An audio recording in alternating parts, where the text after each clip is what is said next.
আজ আমার বিয়ে, আমায় যেতে দিন কবির ভাইয়া প্লিজ। চুপ, একদম চুপ। আমার জীবন নষ্ট করে আমার নীলাকে আমার জীবন থেকে কেড়ে নিয়ে এখন তো বিয়ে করে নিজের জীবন সাজাবি ভাবছিস? মাহি কবিরের কথায় কিছু না বুঝে চেয়ে আছে। অসম্ভব মায়াবী দেখতে মেয়েটিকে বধূ বেশে সুন্দর লাগছে, কিন্তু তার সৌন্দর্য আর মায়াবী মুখখানা দেখেও কবিরের কোনো মায়া হলো না। তেজ নিয়ে বলল, এমন মুখ করে আছিস কেন? যেন ভাজা মাছটা উল্টে খেতে জানিস না? তুই যে কষ্ট আমাকে দিয়েছিস তার 10 গুণ যদি তোকে ফেরত না দিই, আমার নাম কবির চৌধুরী না। আমি কি করেছি? কবির রেগে মাহির মুখ চেপে ধরে বলে, আমার জীবন নষ্ট করে এখন আমার জীবন আমার থেকে কেড়ে নিয়ে এখন বলছিস কি করেছিস? মাহি ব্যথায় কুকড়ে ওঠে। কবির এতটাই হিংস্র রূপে আছে যে মাহিকে মেরে ফেলতেও দুবার ভাববে না। কবির কথাগুলো বলে ধাক্কা দেয় মাহিকে, ছুটে গিয়ে দেওয়ালে ঠাস করে লাগে মাথায়। কপাল কেটে রক্ত বের হতে থাকে, মাথা ঝিমঝিম ধরে আছে মাহি। কবির এতটাই রেগে আছে যে ওর হুঁশও নাই ও ঠিক কি করছে। কবির মাহির চুলের মুঠি ধরে বলে, বিয়ে করবি তাই না? সংসার করবি তাই না? আজ তো তোর বাসরত হতো, কি যেন নাম? ও হ্যাঁ, মেঘের সাথে। আরে, কিন্তু আজ তোর বাসর তো হবে, কিন্তু তোমার ভালোবাসার সাথে না। আজ তোর করা অন্যের শাস্তি পাবি তুই। এই শাস্তি সারা জীবন ভোগ করবি তুই। কবিরের কথায় মাহি কেঁপে উঠল, চুলে প্রচুর ব্যথা করছে। কাপা কাপা গলায় বলল, বলুন আমি কি করেছি? কি করেছিস? আমার ভালোবাসা, আমার জীবন, আমার অনুভূতি, আমার নীলাকে কেড়ে নিয়েছিস। এর শাস্তি তো তুই পাবি। এর শাস্তি সারা জীবন ভোগ করবি তুই। প্লিজ ভাই আমার কথা শোন।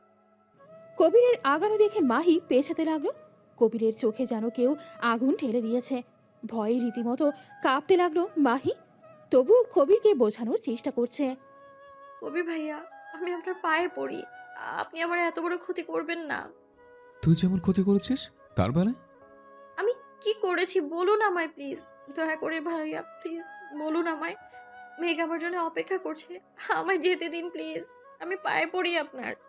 মেঘের নাম শুনে আরো হিংস্র হয়ে ওঠে কবির। এক ঝটকায় মাহিকে বিছানায় ফেলে হিংস্র জানোয়ারের মতো ঝাঁপিয়ে পড়ে। মাহি হাজার আকুতি মিনতি করেও নিজেকে রক্ষা করতে পারল না। যন্ত্রণা সহ্য করতে না পেরে এক সময় জ্ঞান হারায় মাহি। পিটপিট করে চোখ খুলে চোখের সামনে ভেসে ওঠে সাদা চাঁদ। শরীর যন্ত্রণায় নড়াতে পর্যন্ত পারছে না। চোখ বেয়ে গড়িয়ে পড়ল কয়েক ফোঁটা জল, তাতেও যেন জ্বলে উঠছে শরীর। আশেপাশে চোখ ঘুরিয়ে বুঝতে পারল এটা হসপিটাল। উঠে বসার চেষ্টা করতেই একজন নার্স ছুটে আসে। মাহিকে বসিয়ে বাইরে দাঁড়িয়ে থাকা সবাইকে খবর দেয়। এক এক করে সবাই ভেতরে ঢুকে। মাহি সবাইকে দেখে ডুকরে কেঁদে ওঠে, অথচ একটা মানুষও এগিয়ে আসে না ওকে একটু জড়িয়ে ধরে সান্ত্বনা দেওয়ার মতো। মাহি ওর দাদা ইমতিয়াজ শেখের দিকে তাকায়। ওর দাদু ছাড়া ওকে কেউ ভালোবাসে না। সেও দাদু আজ মাথা নিচু করে বসে আছে। এগিয়ে এসে বলছে না, কি হয়েছে দিদি ভাই? দেখছেন আব্বা, আপনারা বলছিলাম না এই মেয়ের চালচলন ভালো না? দেখলেন, মুখ পুড়িয়ে দিল। দাদু নতজানু হয়ে মেজো চাচির কথাগুলো শুনতে থাকে। অন্য সময় হলে এক ধমক দিত, আজ টু শব্দও করল না। এতে আরো কষ্ট পেল মাহি। এ মুখ পুরি, কার সাথে ফস্তি নষ্টি করে এসেছিস? তোর যদি সম্পর্কে থাকতো কারোর সাথে, আমাদের বললে কি আমরা দেখে শুনে দিতাম না? মেঘের মতো এত ভালো একটা ছেলের জীবন তো আর নষ্ট করতাম না। ভালো হয়েছে আমার ছেলেটা বেঁচেছে এ মুখ পুরীর হাত থেকে। নষ্টা মেয়ে মানুষ একটা। বড় চাচির কথায় চোখ দুটো মেঘকে খুঁজতে লাগলো। কই, তাকে তো দেখছে না। সেও কি বাকি সবার মতো ভুল বুঝবে? একটা বারো কি জিজ্ঞাসা করবে না কি হয়েছে? এত যন্ত্রণা করছে যেন পুরো শরীরকেও কেটে জোড়া লাগিয়েছে। তার উপর এদের কথা কাটা গায়ে নুনের ছিটার মতো কাজ করছে। মাহি চোখ বন্ধ করে রাখে, কথাগুলো বলার শক্তিও পাচ্ছে না। এবার আসি পরিচয়ে। মাহির পুরো নাম মেহজাবিন ইসলাম মাহি। সবেই ইন্টারে পড়ছে। বয়স 18। দেখতে মাশাআল্লাহ উজ্জ্বল শ্যামলা বর্ণের সুন্দর একটা মেয়ে। মাহির মুখে উপচে পড়া মায়া, চুলগুলো বেশ লম্বা সিল্কি, স্বভাব শান্ত আর মিশু। মহিউদ্দিন শেখ আর মণি বেগমের একমাত্র মেয়ে। জন্মের আগে অ্যাক্সিডেন্টে বাবা মারা যায়, আর জন্মের সময় মা মারা যায়। তারপর থেকে সে অনাথ। চাচারা ভালোবাসলেও চাচিরা তাকে খুব একটা ভালো চোখে দেখে না। তাদের মতে সে অপয়া, বাড়ির কেউ তাকে খুব একটা পছন্দ করে না। তারও বিভিন্ন কারণ আছে। ইমতিয়াজ শেখের 3 ছেলের মধ্যে ছোট ছেলে হলো মহিউদ্দিন শেখ, আর মাহি তার নাতনি। বাবা মা মরা নাতনিকে উনি খুব ভালোবাসে। আর বড় ছেলে মিয়াজ শেখ, তার 2টো ছেলে, মেঘ আর মাহাদ। মেঘ পড়াশোনা শেষ করে একটা কোম্পানিতে জব করে, আর মাহাদ ইঞ্জিনিয়ারিং পড়ছে। সে পড়াশোনার সুবাদে বাইরে থাকে। মেজ ছেলে নিয়াজ শেখের 2 ছেলে মেয়ে, নীলাঞ্জনা আর নিহাল। নিহাল বিয়ে করে বউ নিয়ে চাকরির সুবাদে বাইরে থাকে, আর নীলাঞ্জনা বর্তমানে বিয়ে করে শ্বশুর বাড়িতে থাকে। নীলা দেখতে সুন্দরী হলেও স্বভাব ভালো না। ছোট থেকে মাহি এদের সাথেই মানুষ হয়েছে। নীলা বড় আর মাহি ছোট, তারা একটাই রুম শেয়ার করত। এতে নীলা বেশ বিরক্ত হতো, কিন্তু দাদুর মুখের উপর দিয়ে কথা বলার সাহস নাই। মাহি সবসময় নীলার সুবিধা অনুযায়ী চলতে, যাতে অশান্তি না হয়। রুমটা বেশ বড়, 2 পাশে 2টা খাট, 2টা আলমারি, 2টা পড়ার টেবিল, আরও কিছু জিনিস আছে। নীলার সুবিধা হলেই চলতো। মাহিকে এমন না যে ঘৃণা করত, কিন্তু নিজের সুবিধা আগে দেখত। মাহির দিন শুরু হতো পড়াশোনা, কলেজ, প্রাইভেট, দাদুর সেবা আর বাসার টুকটাক রান্না করে। এভাবেই চলছিল তার দিন, মাস, বছর। কিন্তু হঠাৎ একটা ঝড়ের সব পাল্টে গেল। মাহি চোখ খুলে সামনে কাউকে দেখে চমকে ওঠে। কবির তার দিকে ঝুঁকে আছে। মাহিকে চোখ খুলতে দেখে কবির শার্টের হাতা ফোল্ড করতে করতে বলে, তুই যদি আমার কথা কাউকে বলেছিস তো আমি কাল রাতের ভিডিও ভাইরাল করে দিব।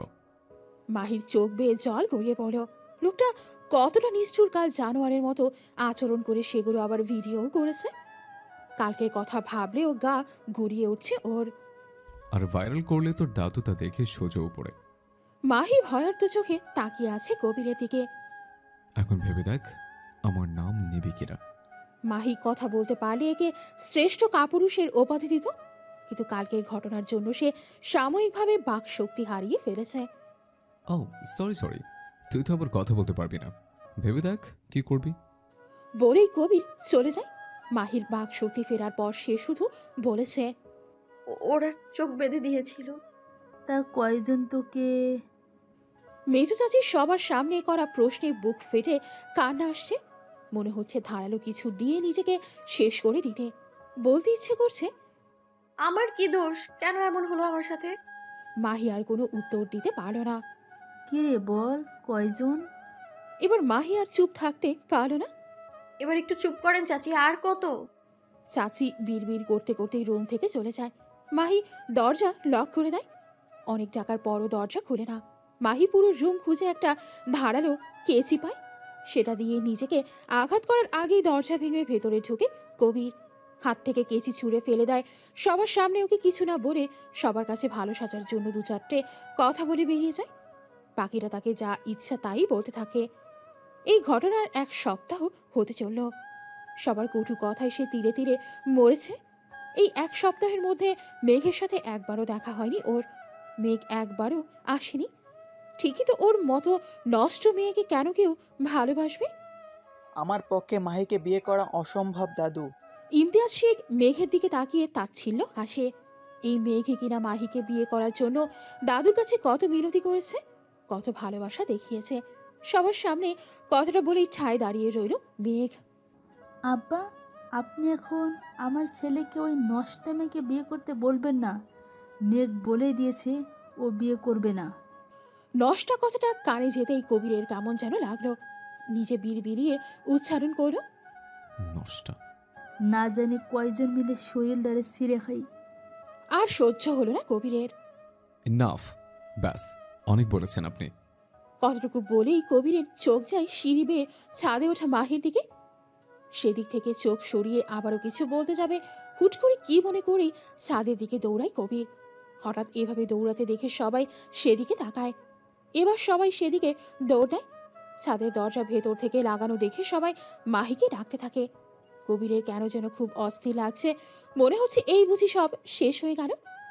কবির পাশে পড়ে থাকা রড দিয়ে টিনের দরজা কিছুটা ফুটো করে ওর মধ্যে হাত ঢুকিয়ে দেয়। এতে টিনে হাত কেটে রক্ত বের হতে থাকে। কবির ছিটকিনি ভেতরে থেকে খুঁড়ে ফেলে। সবাই ঢুকে পড়ে। দাদু সহ সবাই মাহির দিকে এগিয়ে যেতেই মাহি কান্না করতে করতে পিছাতে লাগলো। কেউ আসবে না, আমি আব্বু আম্মুর কাছে যাব। তারা কেন আমায় এই দুনিয়ায় একা রেখে চলে গেছে আমি জানতে চাইবো তাদের কাছে। আল্লাহ কেন আমাকেও নিয়ে নেয়নি? মাই কথা বলছে আর পেছাচ্ছে। দেখ পিচ্ছি, আর এগোস না। আমি তোকে বিয়ে করব, তবুও তুই পিছাস না, পড়ে যাবি। কি বলছিস এসব? তুই না আমার কসম। এনাফ মা, এনাফ। তুই ওকে বিয়ে করলে আমার মরা মুখ দেখবি। মাহি একদম ধারে চলে আসে, আর এক কদম মাহি পড়ে যেতেই সবাই মাহি বলে চিৎকার করে ওঠে। কিন্তু পড়ার আগেই এক শক্তিশালী হাত ওর হাত ধরে এক টান দেয়, একদম বুকে এসে পড়ে মাহি। এতক্ষণ শ্বাস আটকে আসছিল কবিরের। মাহিকে বুকে জড়িয়ে স্বস্তির নিঃশ্বাস ফেলে কবির। মাহি কবিরের শার্ট খামচে ধরে জোরে কেঁদে দেয়। আমি আর পারছি না, আমি বাঁচতে চাই না, আমাকে আব্বু আম্মুর কাছে যেতে দাও। ওর কান্না যেন কবিরের বুকে তীরের মতো বিচ্ছে। সে তো শাস্তি দিতে চেয়েছিল, তাহলে ওর কেন এমন হচ্ছে? মনে হচ্ছিল এক্ষুনি সব হারিয়ে ফেলছিল। কবির ওকে দু হাতে জড়িয়ে ধরে। মাহি কবিরের বুকে জ্ঞান হারায় অতিরিক্ত স্ট্রেসের কারণে। কবির মাহির দিকে এক পলক তাকিয়ে কোলে তুলে নেয়, রুমে এনে শুইয়ে দিয়ে বের হয়ে যায়। একটু পরেই ফিরে আসে। মেঘ মাহির মাথায় হাত বোলানোর জন্য হাত এগোতেই কবির চিৎকার করে ওঠে। মেঘ হতভম্ব হয়ে দাঁড়িয়ে আছে। তোকে আন্টি ডাকছে, জলদি যা। উনি আমার কিছু করে না বসে, আমি আছি মাহির। মেঘ অনিচ্ছা সত্ত্বেও একবার মাহির দিকে তাকিয়ে বের হয়ে যায়। মেঘ যেতেই কবির মাহির কাছে গিয়ে বসে। খোলা চুলে পাগলের মতো লাগছে, চোখ মুখ ফুলে গেছে, চেহারা কয়দিনেই বদলে গেছে। চোখের নিচে মোটা কালি পড়েছে, ঠোঁটগুলো শুকনো হয়ে গেছে। হঠাৎই মাহি বিড়বিড় করে বলে, প্লিজ ছেড়ে দিন আমায়, প্লিজ। আমার অনেক কষ্ট হচ্ছে, সহ্য হচ্ছে না, আর না। কবিরের সেদিনের চিৎকার যেন কানে আসছে। আনমনেই চোখ বেয়ে পানি পড়ছে। ঝট করেই মাহিকে বুকে টেনে নেয় কবির। কি তীব্র যন্ত্রণা হচ্ছে বুকে। হঠাৎ নিজের পরিবর্তন দেখে হতবাক কবির। মাহি কবিরের বুকে শান্ত হয়ে যায়। ওনাকে মানসিক চাপ আর দিয়েন না প্লিজ। মেয়েটা নিহাতি বাচ্চা, তার উপর ফিজিক্যাল টর্চার। আপনারা কি মানুষ? আপু, আমি মাহিরকে বিয়ে করব, আজ এবং এক্ষুনি। ভাইয়ের মুখে হঠাৎ এমন কথায় হতভম্ব হয়ে যায় ডক্টর কবিতা চৌধুরী। কবিতার উত্তরের আশা না করে দাদুর সামনে এসে দাঁড়ায় কবির। তিনিও হতভম্ব। আপনার নাতির হাত চাইছে, আপনি দিলেও নিব, না দিলেও নিব। কবিতা কিছু বলার জন্য মুখ খুলতেই কবির বলে, যা বলার বিয়ের পর বলবি, এর আগে কিছু বলবি তো সব শেষ করে ফেলবো। কবিতা কিছু বলতে গিয়েও থেমে যায়। ভাইয়ের রাগ সম্পর্কে ধারণা আছে তার। ওর যে হাজার গুণ ভালো মেয়ে পেয়ে যাবে। সরি দোস্ত, কিন্তু ওকে পাবি না। কবিরের কথায় মেঘ কি বলবে কিছু বুঝতে পারে না। সে এখনো এটাই বুঝছে না কবির কেন মাহিকে বিয়ে করলো। কবিতা মাহিকে জামদানি লাল একটা শাড়ি পরিয়ে দেয়, হালকা সাজিয়ে দেয়, তবে এতেই মায়াবতী লাগছে মাহিকে। মাহি নিশ্চুপ নির্বাক, মনে হচ্ছে সে একটা পুতুল। সে যেই দিকে ঘোরাচ্ছে সে সেই দিকেই ঘুরছে। মুখে হাসির ছিটে ফোটাও নাই, থাকবেই কিভাবে? সবার এমন ভয়ানক রূপ দেখে সে কিছু বলতে পারছে না, সহ্য করা ছাড়া। দাদুকে সে মানা করেছিল কবিরকে সে বিয়ে করবে না। দাদু আগে কিছু না শুনেই কসম দিয়ে দেয়। মাহির ইচ্ছে করছে এই দুনিয়া থেকেই চলে যেতে, দূরে চলে যেতে। বিয়ে সম্পন্ন হয়েছে। কবির দাদুর কাছে গিয়ে বিদায় নেয়। মাহিকে যাবার কথা বলে সে রোবটের মতো হেঁটে বাড়ির বাইরে চলে আসে। দাদুর সাথেও দেখা করে না। কবির কবিতা বিদায় নিয়ে বেরিয়ে যায়। কবিতা কিছু জানতে চাইলে কবির বলে, এখন কোনো কিছুর উত্তর দিতে পারবো না। চৌধুরী বাড়িতে প্রবেশ করতেই কেউ ছুটে আসে। খবরদার বলছি, এই নষ্ট মেয়েকে নিয়ে আমার বাড়িতে প্রবেশ করবি না বলে দিলাম। একদম ওকে নষ্ট বলবে না আম্মু। নষ্ট মেয়ে বলবো না তো কি বলবো? তোর সাহস কিভাবে হয় এই মেয়েকে নিয়ে আমার বাড়িতে আসিস? মাহি এখন আমার বউ। আমি মানি না এই বিয়ে, না মানিয়ে ওকে তোর বউ। তুমি মানো আর না মানো, মাহি আমার বউ। আজ থেকে ওই বাড়িতেই থাকবে।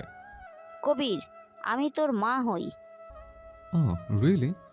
মা বুঝি ছেলে মেয়ে ছেড়ে অন্য করে হাত ধরে পালিয়ে যায়? কবিরের কথায় কাজল বেগম আর কিছু বলে না। নিজের ছেলে যে তাকে এত ঘৃণা করে, অবশ্য এটা ওর প্রাপ্য। সে তো ভুল করেছে। কবির, তোমার মা হয় কাজল, এভাবে কথা বলতে পারো না। হুইল চেয়ারে বসা একজন লোক এগিয়ে আসে, কথাটা বলে। কবির লোকটাকে দেখে মাথা নিচু করে রাখে। দাদু, আমি মাহিকে বিয়ে করেছি। ও আজ থেকে আমার বউ, আর ও এই বাড়িতেই থাকবে। বিয়ে যখন করেছো তখন ও এখানেই থাকবে। তবে তুমি যে ওর মতন নির্যাতিত মেয়েটার পাশে দাঁড়িয়েছো, এতে আমি অনেক খুশি। নির্লজ্জ কিছু মানুষের জন্য মেয়েটার জীবন নষ্ট হয়ে যেত। যা হয়েছে এতে মাহির দোষ কোথায়? কিন্তু আব্বা, আপনি এই মেয়েকে... চুপ কর কাজল, আজ থেকে ও এই বাড়ির বউ, এটা তোমাকে মানতে হবে। কবিতা দিদিভাই, যা ওকে রুমে রেখে আসো। কবিতা, মাহিকে উপরে নিয়ে যা। কবিতা মাহিকে ঘরে রেখে সে নিজের রুমে যায়। মাহি কোনো দিক না তাকিয়ে চুপ করে সোফায় গিয়ে বসে। শরীর বড্ড অচল লাগছে তার। শরীরের সাথে তো নিজেকে মানিয়ে নিয়েছে, কিন্তু মনের অজানা প্রশ্নগুলো তাকে কুরে কুরে খাচ্ছে। সে এমন কি করেছে যার জন্য তাকে এত বড় শাস্তি পেতে হচ্ছে? কবির ভাইয়ের সাথে তো আমার সম্পর্ক তেমন চেনা জানা ছিল না, তাহলে সে কি এমন করলো যার প্রতিশোধ নিল এভাবে সে? অনেক প্রশ্ন হলেও উত্তর তার কাছে অজানা। দিনটা ছিল শুক্রবার। ছাদের এক কোণে বসে লুডো খেলায় মগ্ন ছিল মাহি আর পাশের বাসার বান্ধবী নীলা। আর ওর বান্ধবী বিকেলে বেশ সেজেগুজে ছাদের একপাশে বিভিন্ন পোজে ছবি তুলছিল। হঠাৎ কাউকে দেখে চরম অবাক হয়ে তাকায়। এই আরু, আমি যা দেখছি তুইও কি তাই দেখছিস? কি? ওইটা কবি চৌধুরী না, আমাদের ভার্সিটির ক্রাশ বয়? ও এম জি, এ তো সেই সুদর্শন সুপরিশ কবির চৌধুরী, আমার ক্রাশ। কিন্তু উনি তোদের বাসায় কি করছে রে? জানি না। হতে পারে তোকে পছন্দ, তুই তো ভার্সিটির সেরা সুন্দরী। নীলা লাজুক হাসে। গাড়িতে হেলান দিয়ে দাঁড়িয়ে ফোন দেখছে কবির। কানে লাগিয়ে বিরক্ত হয়ে ফোন কেটে দেয়। কাউকে কল করছে হয়তো। এমন সময় 3 কোয়ার্টার প্যান্ট পরে এক প্রকার ছুটে আসে মেঘ কবিরের কাছে। এই দেখ মেঘ ভাইয়া, কবিরের সাথে কথা বলছে। মেঘ ভাইয়া কি কবিরকে চেনে? চিনলে তো জমে ক্ষীর দোস্ত, ভাব জমানো যাবে, কি বলিস? এই দেখ দেখ, মেঘ ভাইয়া কবিরকে টেনে নিয়ে আসছে তোদের বাসায়। চল নিচে গিয়ে বিষয়টা দেখি। নীলা আরু নিচে আসে। ড্রয়িং রুমের সোফায় বসে আছে কবির। নীলা আরু দূর থেকে দেখছে। এদিকে চরম বিরক্ত হয়ে বসে আছে কবির। ফুল স্পিডে ফ্যান চলছে, তবুও ঘেমে একাকার অবস্থা। এসিতে থাকা মানুষদের তা হয় আর কি। ফোন হাতে কাউকে কল করি কবির। মেঘদের বাসায়। শালা, রাখ তোর মজা। গরমে আমার অবস্থা নাচে হাল। তোরা তো ভাবছিস কেন? আমি তো এই রাখছি, থাম। হঠাৎ গানের মধুর স্বরে থমকে যায় কবির। আমার একলা আকাশ থমকে গেছে রাতের স্রোতে ভেসে, শুধু তোমায় ভালোবেসে। কবির গানের মধুর কণ্ঠ শুনে সেদিকে এগিয়ে যাচ্ছে, যেন কোনো একটা কিছু তাকে টানছে। আমার দিনগুলো সব রং চিনেছে তোমার কাছে এসে, শুধু তোমায় ভালোবেসে। গানের আওয়াজ শুনে সিঁড়ি বেয়ে ছাদে যাচ্ছে কবির। ভেসে আসছে গিটারের টুংটাং শব্দ। কবির ছাদের দরজার কাছে আসতেই মেঘ ডাক দেয়। এখানে কি করেছিস? চল, আমি রেডি। 1 মিনিট। বলেই ছাদের দরজা খুলতেই চোখ যায় ওদের সুন্দরী এক রমণীকে। হাতে গিটার নিয়ে টুকটাক আওয়াজ করছে পাশে বসা মেয়েটি। বলে, উফ, কি সুন্দর আওয়াজ রে তোর, আমি ফিদা। এই মেয়েটাকে? ও নীলা আমার কাজিন, আর পাশেরটা ওর বান্ধবী। কেন, কি হয়েছে? না, কিছু না, চল। কবির সেদিন চলে আসলেও দাগ কেটে যায় মনে সেই মধুর কণ্ঠে গাওয়া গান। এরপর প্রায়ই শুক্রবার কবির বিভিন্ন বাহারায় নীলাঞ্জনার গান শুনতে যেত, আর ভার্সিটিতেও টুকটাক কথা বলতো। এভাবে একটু একটু করে সম্পর্ক এগিয়ে যাচ্ছে তাদের। রাগ, মান, অভিমান, কান্না, হাসি মিলিয়ে তাদের ভালোবাসা শুরু হয়। 1 বছর তারা রিলেশনে কন্টিনিউ করে। কবির পাগলের মতো ভালোবেসেছে নীলাকে। কিছু পড়ার শব্দে ঘোর কাটে কবিরের। ব্যালকনি থেকে জমে আসে। গ্লাস পড়ে ভেঙে গেছে। বাতাসে উড়ে যাচ্ছে পর্দা। হঠাৎই চোখ যায় ঘুমন্ত বাহির দিকে। কি সুন্দর নিষ্পাপ শিশুদের মতো ঘুমাচ্ছে। কিন্তু মাহির এমন ঘুম সহ্য হলো না কবিরের। উঠে গিয়ে এক ঝক পানি ঢেলে দিল মাহির মুখে। মাহি ধরফড়িয়ে উঠে বসে। বাসরাতে কেউ এভাবে ঘুমায় বউ? আসো, আদর করি। কবিরের কথায় আতঙ্ক প্রকাশ পেল মাহির চেহারায়। এমন ভয় পাওয়া ফেস দেখে কবিরের রাগ হলো না, প্রচুর হাসি পেল। না হেসে মুখে রাগে ভাব ফুটিয়ে মাহির মুখের দিকে এগোতেই মাহি ঠাস করে কবিরের গাড়ে চর বসিয়ে দেয়। কবির হতবাক হয়ে তাকিয়ে আছে। একদম ছুবেন না আমায়। আপনার স্পর্শে গা ঘিন ঘিন করে আমার। অনেক করেছেন আপনি। বলেন কি কারণে আপনি আমার সাথে এমনটা করলেন? কি ক্ষতি করেছি আমি আপনার? কবির রেগে মাহির চুলের মুঠি ধরে বলে। তোর সাহস কিভাবে হয় তুই আমাকে থাপ্পড় মারিস? মাহিও রেগে বলে। আর আপনার সাহস কিভাবে হয় আমার তুলে এনে রেপ করে আবার আমার বিয়ে করার? যা চাই তা তো পেয়েই গেছেন। আর কি চাই আপনার? বলেন কি করেছি আমি আপনার সাথে? কি করেছিস? আমার নীলাকে আমার থেকে দূর করেছিস। কোন নীলা? হ্যাঁ, এখন তো বলবি কোন নীলা। মাহি অবাক হয়ে বলে। নীলা আপু? কেন করলে এমন? কি ক্ষতি করেছি আমি তোর? বল। আমি কি করেছি? কি করেছিস? তুই আজ আমাকে সে মেসেজ না করলে আমার নীলার বিয়ে কিছুতেই হতে দিতাম না। কি? কোন মেসেজ? হ্যাঁ, এখন তো বলবি কোন মেসেজ। তোর মতো মেয়েরা এছাড়া আর কি পারে। এই দেখ প্রমাণ। ভাইয়া, আমি মাহি বলছি। আপু আপনাকে বলতে বলছে আপুর বিয়ে ক্যান্সেল হয়ে গিয়েছে। আপনি চিন্তা করবেন না। আপনি লন্ডন থেকে ফিরলে আপুর সাথে দেখা করে করবেন প্লিজ। আপনার অনেক পাওয়ার আমি জানি। প্লিজ কোনো ঝামেলা করেন না। আপু আমাকে বলতে বলেছে, কারণ বেশি কেউ আপুকে ফোন ইউজ করতে দিচ্ছে না। রাখছি, আল্লাহ হাফেজ। ডেট দেখ, বিয়ের আগের দিনের তারিখ। তোর জন্য, শুধু তোর জন্য আমি আজ নীলাকে হারিয়েছি। মাহি মেসেজ পড়ে এখনো শকড। সে তো কখনো এই মেসেজ করেনি, কিন্তু নাম্বার তো তার। এটা কিভাবে সম্ভব? কেন করলি এমন? কি ক্ষতি করেছিলাম তোর? কেন কেড়ে নিলে আমার ভালোবাসা? কেন? শুধু কি আমিই কেড়ে নিয়েছি? আপনি কেড়ে নেননি? যদি কখনো জানতে পারেন আমি নির্দোষ, ফিরিয়ে দিতে পারবেন আমার সম্মান? ফিরিয়ে দিতে পারবেন আমার ভালোবাসা? ফিরিয়ে দিতে পারবেন আমার সে আগের জীবনটা? তুই আর নির্দোষ? এখন ধরা পড়ে আমাকে ইমোশনাল ব্ল্যাকমেল করছিস যাতে তোকে ছেড়ে দে? কবির ধোকাবাজদের কখনো ছেড়ে দেয় না। আমি আপনাকে এই মেসেজ করিনি, এটা আমি প্রমাণ করব। রিয়েলি? প্রমাণ কর। তুই মিথ্যা প্রমাণ করবি আর আমি মেনে নেবে ভেবেছিস? সকালে আবারও পানির বন্যায় ঘুম ভেঙে যায় মাহি। সামনে তাকিয়ে দেখে কবির জগ নিয়ে রাগী লুকে তাকিয়ে আছে। মহারানীর ঘুম হয়েছে, এবার উঠে আমাদের ধন্য করুন। মাহির শরীর এমনিতেই খারাপ, তার উপর কালকে সারা রাত ব্যালকনিতে শোয়ায় শরীর চলছে না। পেটের ব্যথায় সবকিছু গড়িয়ে আসছে। মাহি কষ্ট করে উঠে দাঁড়ায়, কিন্তু এক ধাপ দেওয়ার আগেই মাথা ঘুরে পড়ে যায়। কবির মাহিকে ধরে ফেলে, গায়ে হাত দিতেই চমকে যায়। গায়ে প্রচণ্ড জ্বর। কবির মাহিকে কোলে ধরে রুমে নিয়ে আসে। কবিতা রেগে ভাইয়ের দিকে তাকায়। প্রতিশোধই যখন নেবে তাহলে মেয়েটাকে একেবারে মেরে ফেল। এবার ধীরে ধীরে কেন মারছিস? ছি, আমি ভাবতে পারিনি এমন জানোয়ারের মতো কাজ আমার ভাই করবে। ও যখন বলেছে ও কিছু করেনি, তাহলে তুই ওকে সুযোগ দে নিজেকে প্রমাণ করার। এতটা অবিচারক হোস না, পরে না তোকে আফসোস করতে হয়। একবার তাকিয়ে দেখতো মেয়েটা, নিহাত একটা বাচ্চা মেয়ে, আর তুই ছি, তোকে নিজের ভাই বলতেও ঘৃণা করছে। কাল তোর ভাই আসবে, আমি আমার বাড়িতে চলে যাব। 2 দিন পর। এই যে মহারানী, বড়লোক বাড়ির বউ হয়ে এসেছেন দেখে ভেবেন না সব আপনার সামনে হাজির হবে। নিজে গিয়ে নাস্তা খেয়ে আসেন, আপদ যত্তর সব। ভোরেই কাজল বেগম চলে যায়। মাহি একটু সুস্থ। এই 2 দিন কবিতা মাহির দেখাশোনা করেছে, কিন্তু কাল কবিতা শ্বশুর বাড়ি চলে গেছে। কবির সারাদিনে একবারও এই রুমে আসেনি। উঠে কোনো মতে নাস্তা খেয়ে আসে মাহি। মাহি নিজের ফোন থেকে অনেকবার কল করে নীলাকে, কিন্তু ফোন বন্ধ। তার জানতেই হবে নীলা কেন এমন করলো। সে তো বিয়ের সময় একবারও বলেনি সে অন্য কাউকে ভালোবাসে। তাহলে মাহি বাড়িতে ফোন করে না, কাকে ফোন করবে? সে ওখানে তার আপন, যে মানুষ দুটোকে আপন ভাবতো তারাই তো তাকে তাদের জীবন থেকে বের করে দিয়েছে। মাহি পাশের বাসার বান্ধবী তুলিকাকে ফোন করে।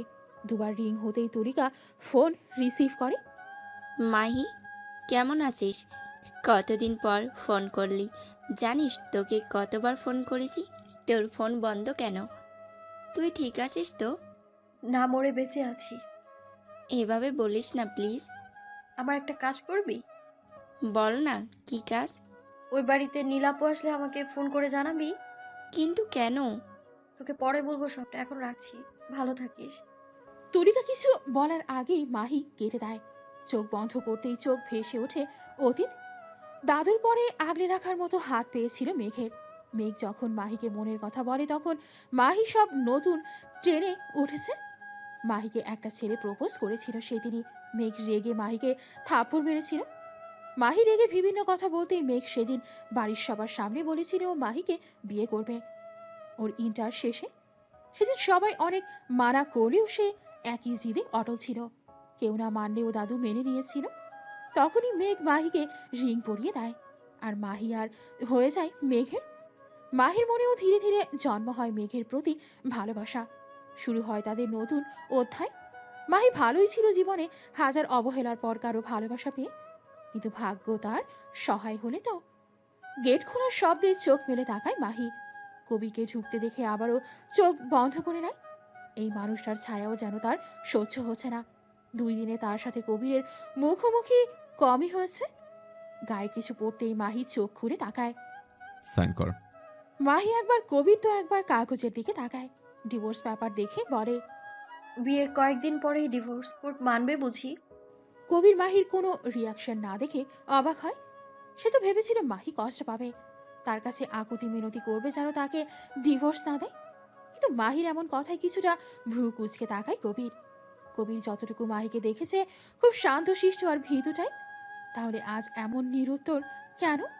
সেটা তোকে ভাবা লাগবে না, আমি দেখে নেব। ঠিক আছে, আমি সাইন করে দেব, কিন্তু একটা শর্ত আছে। কত টাকা চাই? যত চাস পেয়ে যাবি। প্রথমত টাকাটা আপনার মতো জানোয়ারের জন্যই তোলা থাক, আর দ্বিতীয়ত সবার সামনে বলতে হবে আপনি আমায় তুলে রেপ করেছেন, আর কারণও বলতে হবে। পারবেন? কবির রেগে মাহির মুখ চেপে ধরে। জানোয়ার হতে তুই বাধ্য করেছিস, আর আমায় কি মনে করেছিস কবির চৌধুরী ভয় পায়? না, তোকে তেলে তেলে শেষ করতে তোর গায়ে রেপ্ট নামক কলঙ্ক লেগে গেছে। আর তোকে বিয়ে করেছে যেন চোখের সামনে তোকে তেলে তেলে কষ্ট পেতে দেখতে পারি। মাহির চোখ বেয়ে পানি গড়িয়ে পড়ে। কবির ওর কল্পনার চেয়েও খারাপ। নিজেকে ছাড়িয়ে বলে, আপনার মতো কাপুরুষের থেকে এর চেয়ে বেশি আর কি আশা করা যায়? আর কিচ্ছু আশা করি না আমি সাইন করে দিলাম। আমায় কিছুদিন সময় দিন, চলে যাব আমি। এবারও কিছুটা অবাক হয় কবির। এত সহজে মাহি রাজি হয়ে যাবে ভাবেনি। তুই কি প্রমাণ করবি বলছিলি? প্রমাণ করে কি করব? ফিরে আসবে কি আমার কলঙ্কহীন জীবন? তাছাড়া একদিন সত্য সামনে আসবেই। আমি থেমে থাকবো না। আল্লাহর দুনিয়ায় আমি ছোট থেকেই কষ্ট পেয়ে আছি, তাই কষ্টের ভয় নেই আমার, আর না আছে কিছু হারানোর ভয়। বলেই মাহি বের হয়ে চলে যায়। কিছুদিন পর, এই মেয়ে কোথায় যাও? জি একটু বাইরে। বাড়ির বাইরে তোমার কি কাজ? এই কলঙ্কি মুখ নিয়ে বাইরে যাও কিভাবে? যেই অন্যায়টা করেছে তার কোনো দোষ নেই, অথচ জোর করে তুলে নিয়ে গিয়ে যার সাথে অন্যায়টা হয়েছে সে দোষী। আপনি না একজন মেয়ে, মেয়ে হয়ে মেয়ের যন্ত্রণা বুঝতে পারছেন না? আপনি তো মা। আপনার মেয়ের সাথে এমনটা হলে আপনার কেমন লাগতো? এই মেয়ে, থাপ্পড় মেরে দাঁত ফেলে দেব। আমার মুখের ওপরে কথা বলো? আমি আপনার মুখের উপর বা নিচে কথা বলতে আসিনি। যাই হোক, আমি আপনার থেকে এর চেয়ে বেশি কিছু আশাও করি না। আসি। পাশাপাশি একটা রেস্টুরেন্টে বসে আছে মাহি আর তুরিকা। তুরিকা সব শুনে অবাক। ইয়া আল্লাহ, মানুষ এতটা নিকৃষ্ট হতে পারে? নীলাপু, যদি ভালোই বাসবে তাহলে বিয়ে করলো কেন? প্রশ্ন অনেক, কিন্তু উত্তর জানা নেই। আমি আর ওখানে থাকতে পারছি না। আমাকে ওই নরক থেকে বের হতে হবে। কোনো কাজের খোঁজ করতে হবে আমায়, তারপর একটা বাসা ভাড়া করতে হবে। তুই আমার বাসায় আয়, আমার বাসায় তোর কোনো সমস্যা হবে না। না রে, কষ্ট পেতে পেতে আর ভালো লাগছে না। ছোট থেকে সবটা মেনে এসেছি, আমি মেনে নিয়েছি, মানিয়ে নিয়েছি, কিন্তু আর কত? আমায় একটা ছোটখাটো চাকরি খুঁজতে সাহায্য করবি প্লিজ? অবশ্যই করব। কিছু খেয়েছিস? হ্যাঁ চল। কিন্তু চল প্লিজ। অনেক তো খুঁজলাম, কিন্তু তেমন কোনো চাকরি তো পেলাম না। অনেক দেরি হয়ে গেছে, তুই বাসায় যা। তুই? ফিরে যাবো ওই নরকে। তুই যা, আমি যেতে পারবো। আন্টি বাসায় একা, তুই যা। তুলি চলে যেতেই মাহি হাঁটতে থাকে। চারিদিকে সন্ধ্যা হয়ে এসেছে, শরীর যেন তার চলছে না। নামাজের জন্য মানুষের ভিড় কম, কেমন শুনশান পরিবেশ। আগে হলে মাহি ভয়ে এক কদমও ফেলতো না, আর এখন এই অন্ধকার রাস্তার যেন তার সঙ্গী। হঠাৎ কারো চিৎকারে মাহি আশেপাশে তাকায়। চোর চোর!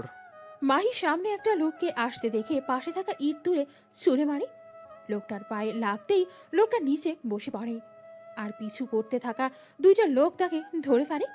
তারা মাহিকে ধন্যবাদ দেয়। মাহি আবারও নিজের পথে হাঁটতে থাকে। এখনো সে সময় হলো, কোথায় ছিলে?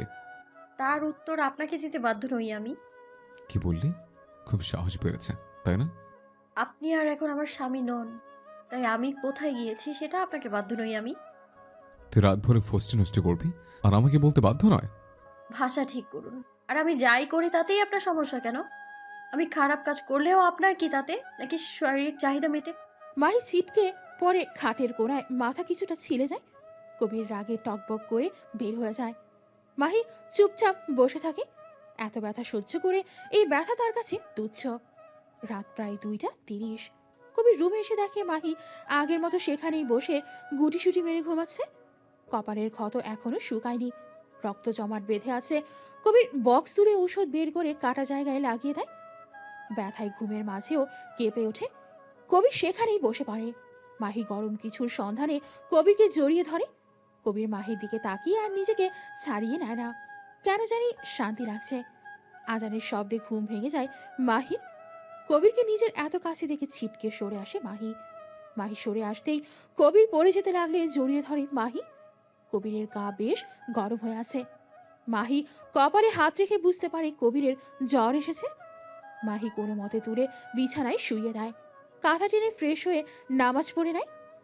ইয়া আল্লাহ, আমি জানি না কোন ভুলের শাস্তি আমায় দিচ্ছেন আপনি। আমি আর পারছি না মেনে নিতে।